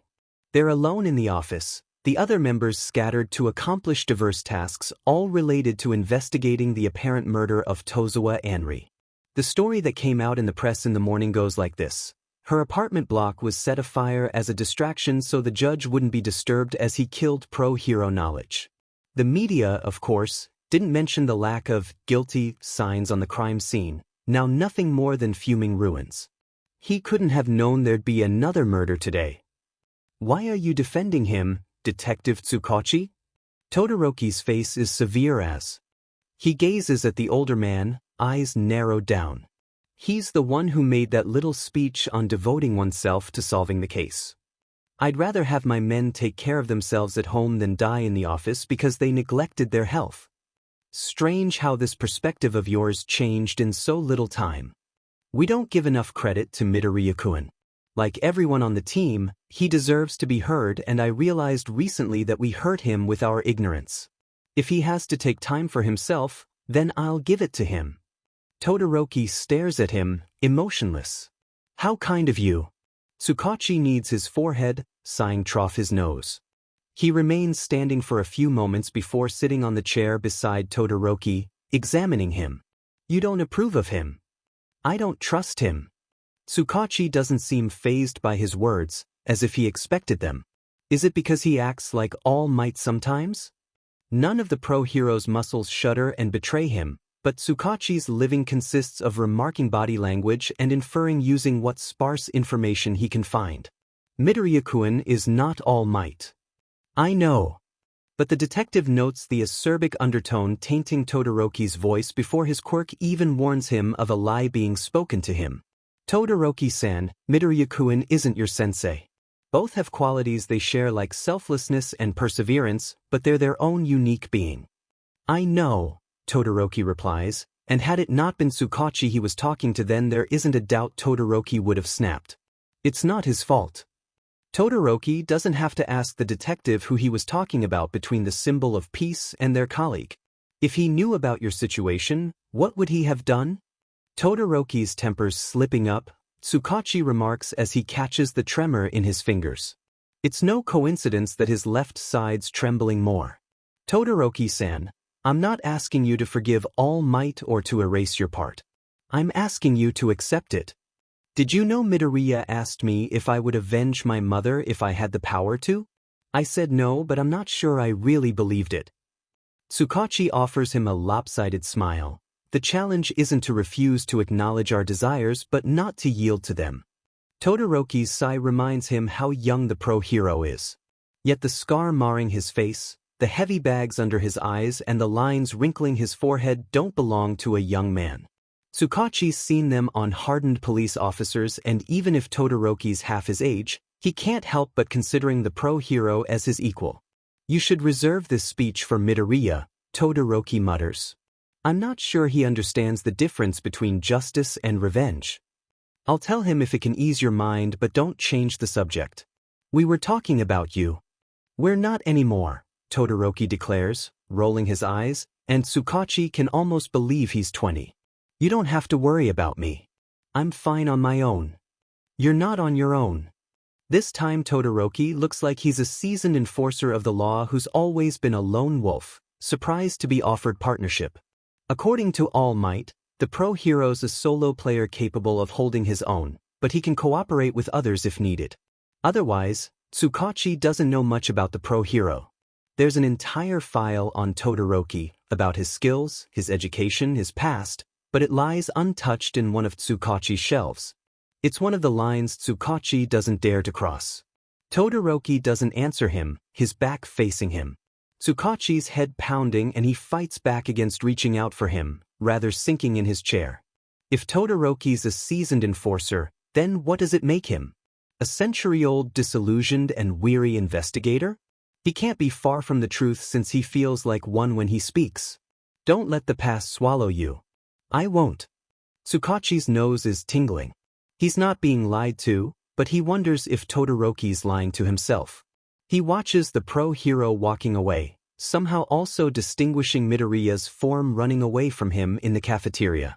Their silhouettes merge together as they leave him alone, the door shutting behind the both of them. Tsukachi sighs, allowing himself to bend forward, elbows on his knees and clasped hands placed above his head. He's slipping up, or perhaps it's always been this way and he's been ignoring it. As a leader, He's supposed to unite his teammates and guide them on the perilous path they took. It appears to him that he did a poor job since the youngest distanced themselves from him and that they didn't budge from square one with the judge case. He glances at the documents on his desk. They know Tozawa Anri's death wasn't accidental, but they can't be certain that her murderer's the judge. The lack of guilty sign which links the previous murders infuriates him. Why would the judge, if the judge it was, change his pattern all of a sudden? Tsukachi groans, straightening. An empty office stares back at him. In the very back, on Midoriya's desk, the dried plant loses a leaf. Tsukachi's eyes follow its fall as if hypnotized. It drifts in the air before touching the desk, stilling. It's alone since it's detached from the stem, yet it's so near and once belonged there. Is that how Midoriya-kun felt? No, he's not asking the good question. Is this how Midoriya-kun feels right now? With a heavy heart, Tsukachi picks the leaf and sticks it back to the stem using tape. It's messy. It doesn't remove the fact that the leaf once fell, abandoned. But now Tsukachi knows what to do. The newspaper rustles before crumbling to dust, Tamura's fingers opening and closing sporadically. He watches the headline disintegrate, pages about pro-hero Knowledge's murder and the whole apartment block that flared like a gigantic bonfire in the middle of Shibuya decaying. You're cleaning the mess, Kurojairi calls from the counter. Of all the heroes to root out, he had to kill one we were dealing with, Tamura growls, ignoring the other villain's comment. That brat's nothing but trouble. So he killed Tozawa? As an answer, Tamura kicks the table with his foot, sending it careening across the room. Kurojairi sighs yet doesn't move from his spot. As long as Tamura doesn't calm down, he's bound to lash at more furniture and create a bigger mess. But Tamura-san, aren't you happy that Midoriya did his first kill? He didn't. He may have killed Tozawa, but he didn't accept it and we had to act as the cleaning crew. This kill's worth nothing. Why are you complaining about cleaning? When I was the only one who did it. Tamura doesn't answer. He's glowering the computer at the back of the room, as if his glare can make it light up. It remains idle, pitch black, and Tamura eventually abandons his staring contest. I don't understand why Sensei's going to such lengths to watch the brat. He has resolve, Kurojairi notes. Just like you. He shouldn't have spoken because the other villain grabs a cushion, activating his quirk until nothing's left in his hand. Kurojairi shakes his head, estimating this action as Tamura's 100th aggressive incident for the current month. And they're not even halfway through October. Tamura-san, please refrain from destroying more furniture. At this rate, we'll have to buy another couch and we've yet to pay Jiren for his services. And what sort of services was it? That blonde brat and the rude guy are a downgrade. They pisses me off. They share an ideal similar to ours and Midoriya's. We already saw what they were capable of when they killed Midoriya's first victims. It would be absurd to let them go now. Why don't you become the leader since you're so knowledgeable? Tamura snarls. Kurojairi watches his comrades storm out of the room, slamming the door behind him. Tamura may rant about how he dislikes brats, but he acts like one himself. Numb, Kurojairi observes the damages left in Tamura's wake, as if a hurricane had wrecked the room. Perhaps he should call him like this. Hurricane Tamura. Kurojairi sighs and prepares himself for another cleaning session. There's a knock at his door before it creaks open, light filtering in the darkness. Midoriya expects his mother to check the food he didn't touch and take the bowl back, but instead she remains outside. Izuku, Tsukachi-san's here to check up on you. What? His mind goes blank for a blessed instant where he even forgets about Tozawa's murder, but soon he remembers why he's secluded in his room, quaking under blankets. He's waiting in the living room, but I'm sure it won't bother him to come in your room if you don't feel well enough to move. Tsukachi shouldn't be here. Tsukachi can't be here. He forces himself to breathe, but any protestations he has die in his throat. I'll tell him to come. As simple as that, his mother sealed his fate. She scurries away, leaving his door open for everyone to see his pitiful state. There may be only 2 people in the house other than him, but Midoriya feels like he's being watched. He's being glared at by Todoroki's smoldering eyes, challenged by Tamura's arrogant ones, and observed by Tozawa's lifeless orbs. There's a knock at his door, but it's already open and Tsukachi's tall shadow looms over him. The detective shuts the door behind him and crouched, keeping his distance. Midoriya distinguishes his silhouette in the darkness, alert. But Midoriya would be even more grateful if Tsukachi disappeared. Midoriya-kun, it's me. I know. I'm not stupid.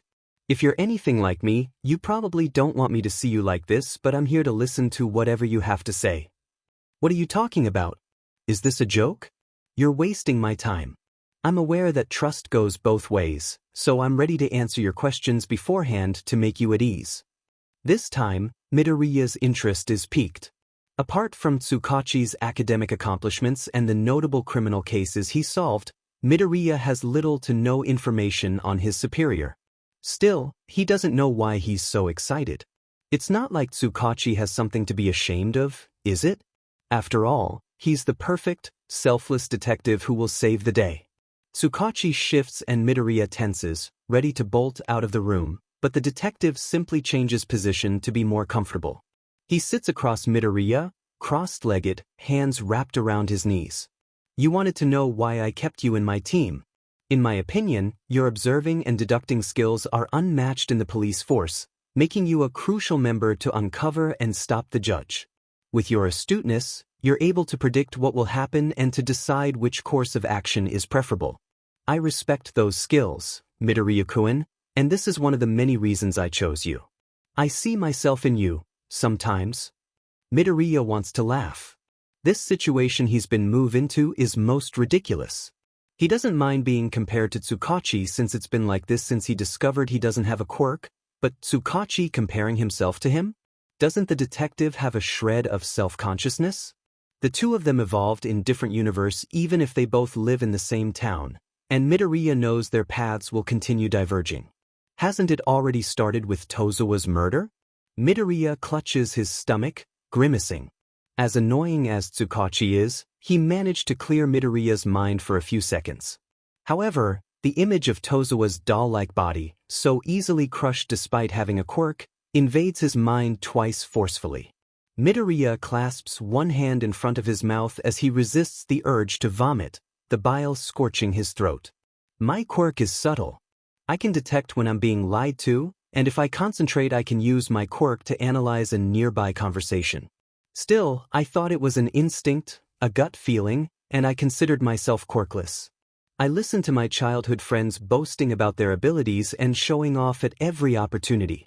I remember dreaming of having a quirk like them, but at the age of 7 I was too old to dream.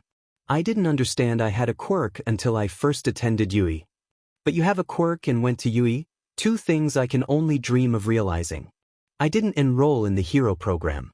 I didn't think I'd be useful there. After all, my quirk's nothing fantastic compared to the other students who possess enhanced speed, endurance, resilience, strength. I was known as the bullshit detector among my comrades, which isn't glorifying. It isn't until I met Toshinori, that you know as All Might, that I realized I was more than what I thought. Midoriya curls on himself, screwing his eyes shut. The very bedroom in which they were standing had once been filled with All Might paraphernalia. He once had every collection figurine, once memorized every interview in which the pro-hero participated, once spent his time dreaming that he would fight alongside him, that he could fight alongside him. Yet when he met All Might, he realized he's less than what he thought in society's eyes. Toshinori was Yui's greatest expectation and he carried his role superbly. He's everything a hero has to be. He's benevolent, charismatic, confident, and strong. When I met him, I wondered how such a being can exist. When he was standing next to me, I was an insect staring at a god. But that's because I was staring at the hero and not at the man. I admit both are extremely close, almost impossible to dissociate, but they're not the same. What are you trying to tell me? What does All Might have to do with this? All Might always smiles, even in the darkest of times. He laughs and jokes when he rescues citizens. On the other side, Toshinori has a drooping posture and sighs a lot. He thinks a lot about the people he couldn't save. It doesn't make him any less admirable. It makes him human. Tsukachi pauses, releasing a nervous laugh. This is getting long, isn't it? What I want to say is that you may see me as your superior, Midoriya-kun, as the flawless detective who can't err, but I'm human as well. I have my bad days too. Can this consider as one of my bad days? Midoriya wonders. You may have the greatest quirk like All Might, or a boring one like mine, or none at all. It doesn't make you less human. It doesn't make you less anything. It seems even Tsukachi's eloquence has its limit. Tsukachi-san. The detective perks up at hearing his name, trying not to look too eager but utterly failing. Midoriya doesn't remove the blankets but lets them fall on his shoulders. He has no idea if Tsukachi can see his features, so he sets them in stone. How many people have you killed? Tsukachi's straight posture crumbles in surprise. 13 people. Were they all guilty? I presume they were. They either refused to be arrested or ignored our orders not to stand down, so we had to incapacitate them. I always target their legs first, but sometimes I have to shoot to kill. So you decided to kill them? It's not an easy decision to make. Taking a life is horrible, even in the name of justice. It may be a small consolation that they were criminals, but it doesn't erase the fact that you killed someone who may have people caring for them. And what about the people who were killed by this criminal? Would you spare the criminal because people care for him and ignore the victim's relatives? I can't kill someone who surrenders. Some may wish I kill, but it isn't my duty. It isn't justice. Then what is? Silence, then a sigh. Everyone has rights we have to abide with. Respecting them is justice. Violating them is a crime. Condemning those who violated them is justice when it's proven they were responsible. However, killing the criminal isn't justice since one violates the criminal's own rights. This is revenge. I understand, Midoriya whispers. And he does. He has proofs Tozawa Enri sold information to the Yakuza and participated in many illegal trades. Through her actions at the top of the chain, Tozawa violated many people's rights who got involved with the Yakuza. Condemning her therefore was justice. Is there something on your mind, Midoriya-kun? Midoriya has no trouble reading between the lines Tsukachi's true interrogation. Why would you ask me those questions? For once, Midoriya settles for the truth. Killing will be part of my routine. I wanted to know about your experiences. Let's hope it doesn't become a routine because these experiences aren't pleasant. As a police officer, let's hope not, but I wasn't talking as a police officer. Midoriya-kun, did you understand what I said? I'm human and so are you. You can blunder, hesitate, refuse. Don't believe I'll demote you because of this. You gave me no reason to. Midoriya tightens the blankets around himself, sniffing. Tsukachi's words mean that he either doesn't know about Midoriya's involvement with Tozawa's murder or tries to make him spit out a confession. According to your mother, you didn't eat since you came back yesterday. How about I treat you to lunch? There's an udon food stall a few streets from here that's quite good. I have to decline, Tsukachi-san. You spend enough time talking to me. What did I tell you, Midoriya-kun? Spending time with you isn't a waste. Now get up, I decided we're going to eat dinner together. Tsukachi opens the door, light blinding him. Midoriya squints, blinking to find the detective extending his hand. He shrugs himself out of his cocoon without taking it, standing firm. He didn't think there'd be a time where he would stand up beside the detective and feel steady on his feet instead of on his knees.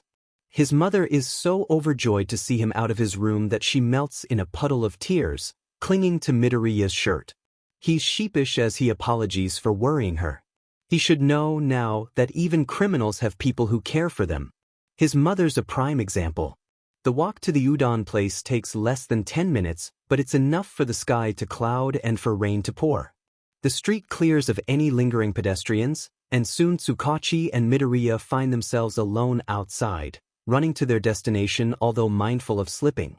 The food stall's located in a perpendicular lane from the main street, an entrance to a maze of crisscrossing alleys leading to the neighborhood's next suburb. The two of them sit at the counter that can welcome up to 5 customers, thankful for the small roof sheltering them from the rain. Hey, an elderly man greets them, his smile sincere even if it's missing a few teeth. What do I get for you too? You should be hungry, Midoriya-kun. How about we take the bucket for 2? The man's grin widens. Ya ain't the first to try to empty it, lads. Let's see if you can do it. Midoriya jolts when the man puts a bucket overflowing with udon pasta in front of the two, the rim reaching Midoriya's nose from where he sits. They're given chopsticks, bowls and a handful of napkins, the cook's eyes twinkling as he retreats inside the kitchen. Midoriya eyes the udon, unsure. Beside him, Tsukachi's laughing, ready to dig in. As soon as they attack the mountain of pasta, both men fall quiet. It's strangely peaceful, Midoriya realizes as he slurps his noodles, listening to the rainfall. You know, Midoriya-kun, you're a little like my son. Midoriya startles, almost choking on his mouthful. After swallowing, he examines at Tsukachi's open face. He's smiling, but his eyes are full of fog, threatening to crash down and submerge him. I know you have a father, but, as your mentor, I feel like you're the son I never had. Midoriya wipes the corners of his mouth, silent. He rises to serve himself in the bucket. It's 3/4 done, but Tsukachi's stopped eating for a moment now. I've known you since you applied to the police force. It's been 4 years, hasn't it? Midoriya nods, busying himself with eating. His stomach's crying at him to stop, threatening to burst, but eating's the sole way he found not to answer the detective. You've grown, Midoriya-kun. You may not see it, but I do. I'm proud of you. Tsukachi's hand finds its way through his curls, patting his head. Midoriya's paralyzed at the foreign sensation. He's seen many fathers doing the same gesture with their children, or even friends with friends. Midoriya would have thought they were both too far old for this, but perhaps Tsukachi didn't find another way to express his fatherly affection. Tsukachi-san? Midoriya asks as the detective removes his hand. Don't mention this to anyone. I might be accused of favoritism, he jokes. It's Tsukachi to eat even if he's already full, avoiding any questions Midoriya wants to bombard him with. His throat constricted, Midoriya also reaches for the bucket and eats. They end up finishing the bucket, earning the cook's praise and a free meal to his food stall the next time they come around. They linger under the shelter, watching the rain fall. Should I walk you back home? The detective whispers just above the rain's patter. I'm fine. Tsukachi removes his detective coat in 3 wide gestures, handing it to him. Use this to protect yourself from the rain. It's just rain, Midoriya replies, but he takes it nonetheless. I want you in top shape tomorrow at the office, so that means no cold caught from that rain. Midoriya nods, and for a second, he's convinced Tsukachi will pat his head again. Instead, the detective waves at him before dashing under the rain. Midoriya remains for an entire minute near the food stall, his superior's coat wrapped around him. He's forgotten something, much to his shock. He doesn't remember when he stopped thinking about Tozawa's murder. He knows exactly when he stopped thinking about her because his head's still tingling. Chapter 8. Interrogated. I don't go looking for trouble. Trouble usually finds me. Katie McGarry, take me on. Something is different with his desk. As he inspects it, Midoriya reaches the conclusion that something's missing and something's not quite there. I bought you a new plant, Tsukachi tells him from behind him. It's a tillandsia called Medusa's head. You have to water once a week and soak it entirely once a month. Midoriya blinks, taking in the strange plant with snake-like leaves mounted on a wooden branch. It doesn't look like a plant, more like an awkward cactus reaching out in every direction. I'm not sure I'm capable of taking care of it, Tsukachi-san, he admits. The previous plant I had was supposed to be easy to take care of, and it died under my care. That's why I won't only be your plant but also Todoroki-san's. From the other side of the desk, Todoroki glares at them. What did you say? You heard them.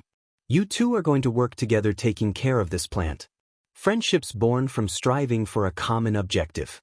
Here's your goal. Tsukachi gives one of the leaves a small pat before taking off, his steps a little too springy that betray his amusement. Both Midoriya and Todoroki are left alone in the office to stare at each other, nonplussed. I say we let it die, the pro-hero declares. Midoriya stares at the plant, then back at his partner. No. He caresses one of the unfurling leaves, surprised to find it so soft despite its rough appearance. He's not sure if the plant received the name Medusa for the mythological woman or for the jellyfish. It's a burden, Todoroki grumbles. It's still life. So you want to take care of it? With your help, of course. Todoroki doesn't answer, even avoiding looking at Midoriya. You were the one who called a truce when we first became colleagues. You were the one who destroyed it when you called me Ice King. Midoriya bites his lower lip, bowing his head. I'm sorry. I shouldn't have ignored your request. Still, Ice King sounds impressive, no? Todoroki swirls around, facing him with cold eyes. Midoriya, do you really want me to hate you? Because you don't already? Before Todoroki could answer, a shrill ringing comes from Tsukachi's desk. They turn to stare at the black phone across from them, paralyzed. They didn't even know it could work. After all, as far as they know, important calls are always transmitted on Tsukachi's personal phone. We should answer, Midoriya hears himself saying. Then go pick it up, Todoroki evenly replies. The two don't move until the ringing stops. When they do rise, however, their motions are synchronized as they rush towards the phone, a red light flashing beside the caption, voicemail. Todoroki doesn't hesitate as he presses the button, Tsuragami's voice filling the silence. Tsukachi, we have someone claiming to have information Tozawa's murder waiting in interrogation room. I want you to go there as soon as you can. Midoriya blanches, but next to him, Todoroki looks rejuvenated. Midoriya doesn't like the zealous gaze he receives from him. Do you want to conduct an interrogation? Midoriya shakes his head vigorously. That's a bad idea, Todoroki-san. If Tsuragami wanted Tsukachi-san to do it, then we shouldn't interfere. Besides, if this person has an inkling on who killed Tozawa, I may be recognized. That's odd. I thought you would jump on the occasion. And face Tsukachi-san's wrath? That's a no. Todoroki shrugs. It's your loss. He rises, smoothing non-existent wrinkles on his white shirt. His gait is confident as he strides to the door, leaving Midoriya behind him, still battling with his conscience. The fight is short. Wait. He's standing on his feet before he realizes it, one hand reaching out to Todoroki's receding figure. Moving on instincts, he jogs up to the pro-hero. I'm coming with you. Todoroki glances over his shoulder, offering him a wry smile. That's what I thought. Rooms dedicated to interrogation are usually located in the lower floor, but since the fire, some dusty rooms on the first floor were cleaned and replaced the original ones. Number 4 used to be a storage room, a maze of crisscrossing lines consisting of shelves going up to the ceiling. Now it's devoid of its ancient police records, the few pieces of furniture inside being 3 chairs, one currently occupied, and a table. The woman sitting inside straightens as the 2 men enter, eyes making a beeline on Midoriya. The latter swallows down his uneasiness as he settles down on the left chair. Her gaze shifts on Todoroki a second after without her piping a word. Midoriya's glad his partner is such an eye-catcher with his hair, his eyes and his impressive demeanor. Liliana Schmidt? She nods and answers in a chopped Japanese, yes. You must be Detective Tsukachi. It has to be a miracle that she doesn't recognize Todoroki's two-toned hair and heterochromatic eyes. However, the main concern doesn't miss a beat as he settles on one of the interrogator's chairs, offering the woman a courteous smile. Yes, I am. This is my partner, Midoriya Izuku. Of course, Todoroki can't lie for him and had to tell her his true name. Before we start, I have you to confirm that you came here willingly. I did. Excellent. This meeting is recorded by 2 cameras.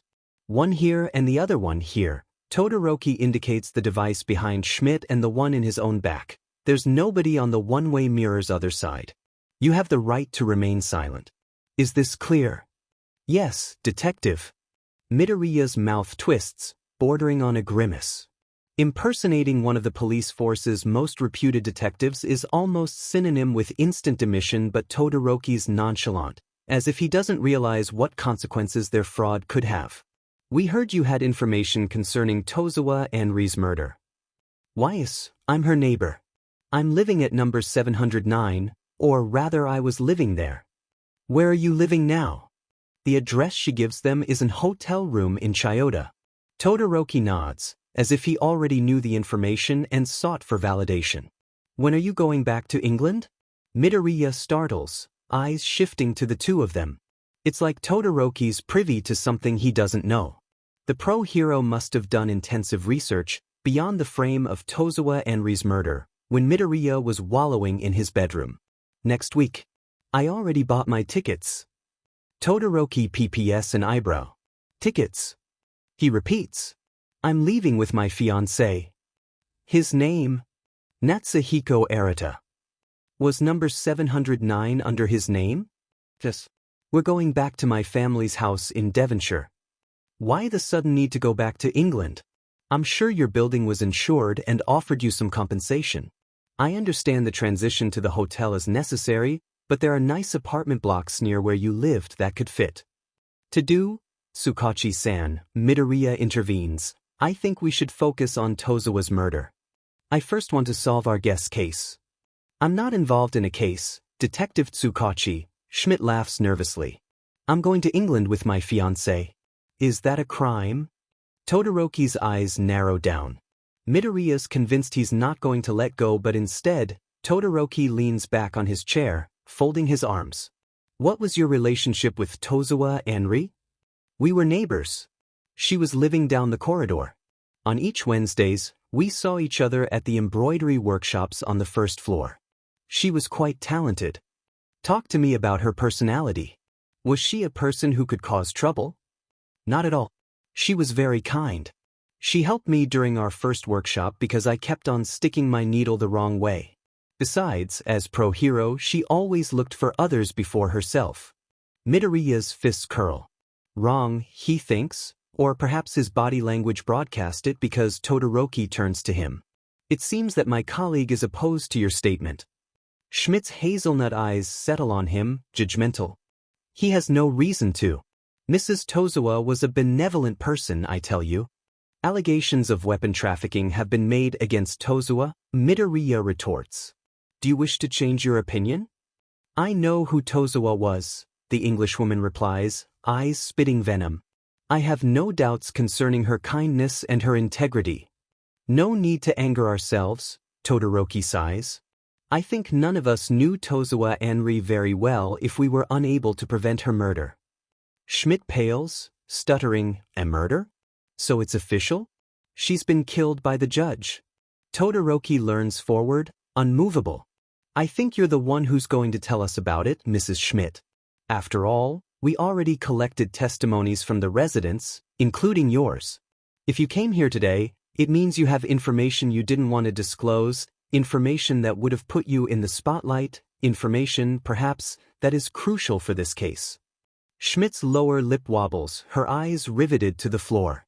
Midoriya notices her hands, laying on the table, trembling ever so slightly. The gleam of a silver ring on her fourth finger catches the light. I assume you came here to talk to us about Tozawa's own crimes. Midoriya's eyes go wide in shock. How does he know? Crimes. Schmidt gasps. What crimes? It's useless to lie. Todoroki's leg twitches, clearing every suspicion in Midoriya's mind. The pro-heroes bluff a double-edged sword. If Schmidt knows, then she might succumb to the pressure of Todoroki's cold eyes and reveal everything. However, if her words are sincere, then Schmidt would know the man interrogating her isn't true man, Tsukachi Naomasa, but an imposter who's as guilty as herself. Schmidt refuses to meet their eyes, her breath hitching ever so slightly. I don't want my fiancé to be involved. Of course, Todoroki almost purrs. If Midoriya knew better, he would think he was trying to stuck her. We're ready for your confession, Mrs. Schmidt. She draws a shaky breath before whispering, I'm working in an art gallery in Ueno, but he doesn't know that I'm selling the paintings on the black market. The truth spills out of her mouth like a cascade, in a rush barely comprehensible. Midoriya's mind spins. Was this the link connecting Tozawa and Schmidt, their involvement with the criminal world? They may be working together, heading towards the same goal, or perhaps they never meddled with each other's illegal business. Money laundering.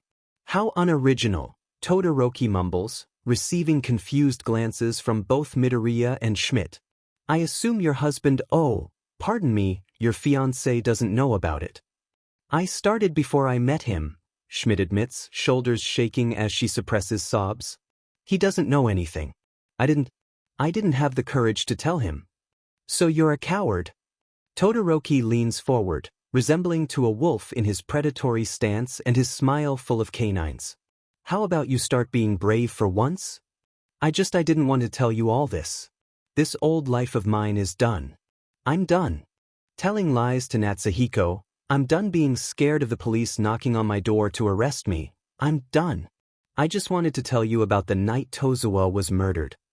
Then tell. Was Tozawa forcing you? Todoroki glances at him in anger, Midoriya cutting short his question streak. The latter has to give it to him. Todoroki's an investigator who has no qualms exploiting weaknesses and twisting the knife in fresh wounds. However, playing bad cop can't solve everything, as useful as it is to pry out information. What are you? Todoroki hisses under his breath, but Midoriya cuts him off again. Mrs. Schmidt, what I'm about to tell you is secret information not yet revealed to the public, but we recently have been investigating pro-hero knowledge. We discovered she might be involved with the Yakuza in weapon trafficking as well as money laundering. That's why I'm asking you, in the light of what you confessed to us, if Tozawa Anri forced you in this business. Silent tears stream from her eyes. Not a hiccup escapes her throat as she speaks. I came to Japan as an artist, not as a business manager, but it didn't work. I had no money and my parents had cut ties with me since I've failed. I was about to get kicked out of my apartment. That's when Tozawa came to me. She offered me work. I didn't know what it entailed, only that I was well paid to work in an art gallery. It was a miracle. I must have known it was too good to be true. When did you start working at the gallery? It was 6 years ago. I don't know what position Tozawa holds, but she was high in the hierarchy. With her death, the system didn't crumble, but it offered me enough time to slip away. I've been waiting for this moment for a long time, the opportunity to disappear. I know I'm never going to escape my past, but it's my only chance. Your tickets are next week? Schmidt nods, wiping her tears, and Midoriya tells her, cancel them. You won't be leaving Japan. Midoriya? Todoroki whispers in disbelief. Even Schmidt doesn't believe it. Mister. If everything you told us is true, and I believe it to be true, then you're next on this organization's killing list. Fleeing to England seems reasonable, but you're a witness now. Midoriya, a word with you. Todoroki's chair screeches as the pro-hero rises, grabbing Midoriya by the sleeve and dragging him out of the room. As soon as the door shuts, Todoroki bends over until they're face to face, one hand gripping Midoriya's tie knot. What are you babbling about? We're not qualified to make this sort of statement. Midoriya pushes Todoroki away, scoffing. And do you think we're qualified to make this interrogation when Tsuragami requested Tsukachi? I had it under control until you butted in. Schmidt was about to. A stifled scream startles them, their head whipping towards the room. Neither loses time to barge inside, ice already creeping on Todoroki's right arm. They both stop in their tracks when they realize Schmidt isn't alone, or rather what's left of Schmidt. Her neck is crumbling, then the curve of her mouth falls prey to the disease-like quirk until there's nothing left. Her eyes roll in their orbit and mere seconds after, Schmidt's entire face has disappeared. Tomura glances over his shoulder. Oh, it's you, is all he says. Midoriya remains frozen on the threshold. The villain didn't specify who he was talking to, but his gaze is crushing Midoriya. Next to him, Todoroki doesn't waste time and lunges at Tomura. For a second, Midoriya believes his attack will connect, but Todoroki's arm is swallowed by one of Kurogiri's warp gate. His attack does connect. In the end, for Midoriya feels a cold sensation down his chest, prickling him.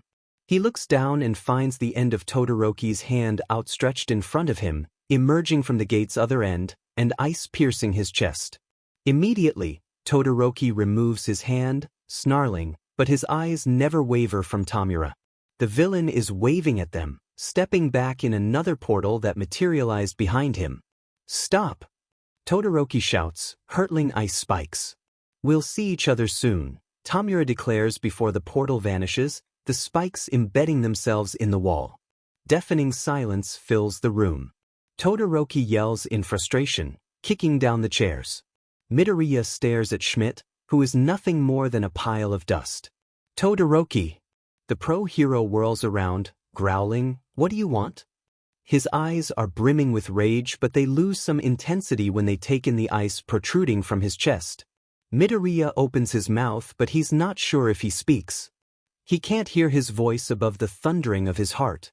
When he next opens his eyes, the ground is far too close to him and Todoroki looks alarmed. Midoriya doesn't know what he's telling him and frankly, he's not sure he cares.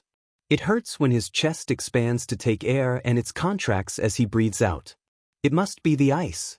When he next opens his eyes, he realizes Tsukachi is there as well. He looks furious, as he's supposed to be, but he's also worried if the lines wrinkling his forehead are anything to go by. Both Todoroki and him owe him explanations and perhaps apologies. Liliana Schmidt did die during an interrogation they were conducting after all. Let Todoroki do the explaining. It was his idea after all. Midoriya closes his eyes. So let me start again. Tsukachi sighs through his nose, his nostrils flaring. You decided it would be intelligent to usurp my identity and my authority for an interrogation concerning a case I'm supervising, and during said interrogation, a key witness was killed by Tamura Shigaraki, leader of the League of Villains, because you were busy bickering outside. Did I get everything right? Midoriya and Todoroki glance at each other, daring the other to say something. It was his idea, Midoriya mumbles. It was his fault, Todoroki grunts at the same time. Tsukachi rolls his eyes. I guess I was living in utopia to think you two would bond over a plant. Midoriya stares down at his lap, cheeks burning in embarrassment. His chest's a reminder of their relatively failed interrogation with Schmidt, the wound he got now cleaned, stitched and bandaged in white gauze. Gingerly, he brings his fingers to the strips, rubbing at its faint crimson spots. You two are grown men and should recognize that both of you were wrong in your actions, Todoroki-san for instigating the action and Midoriya-kun for going along with it. Prove to me that I'm dealing with adults and not children. Todoroki doesn't hesitate,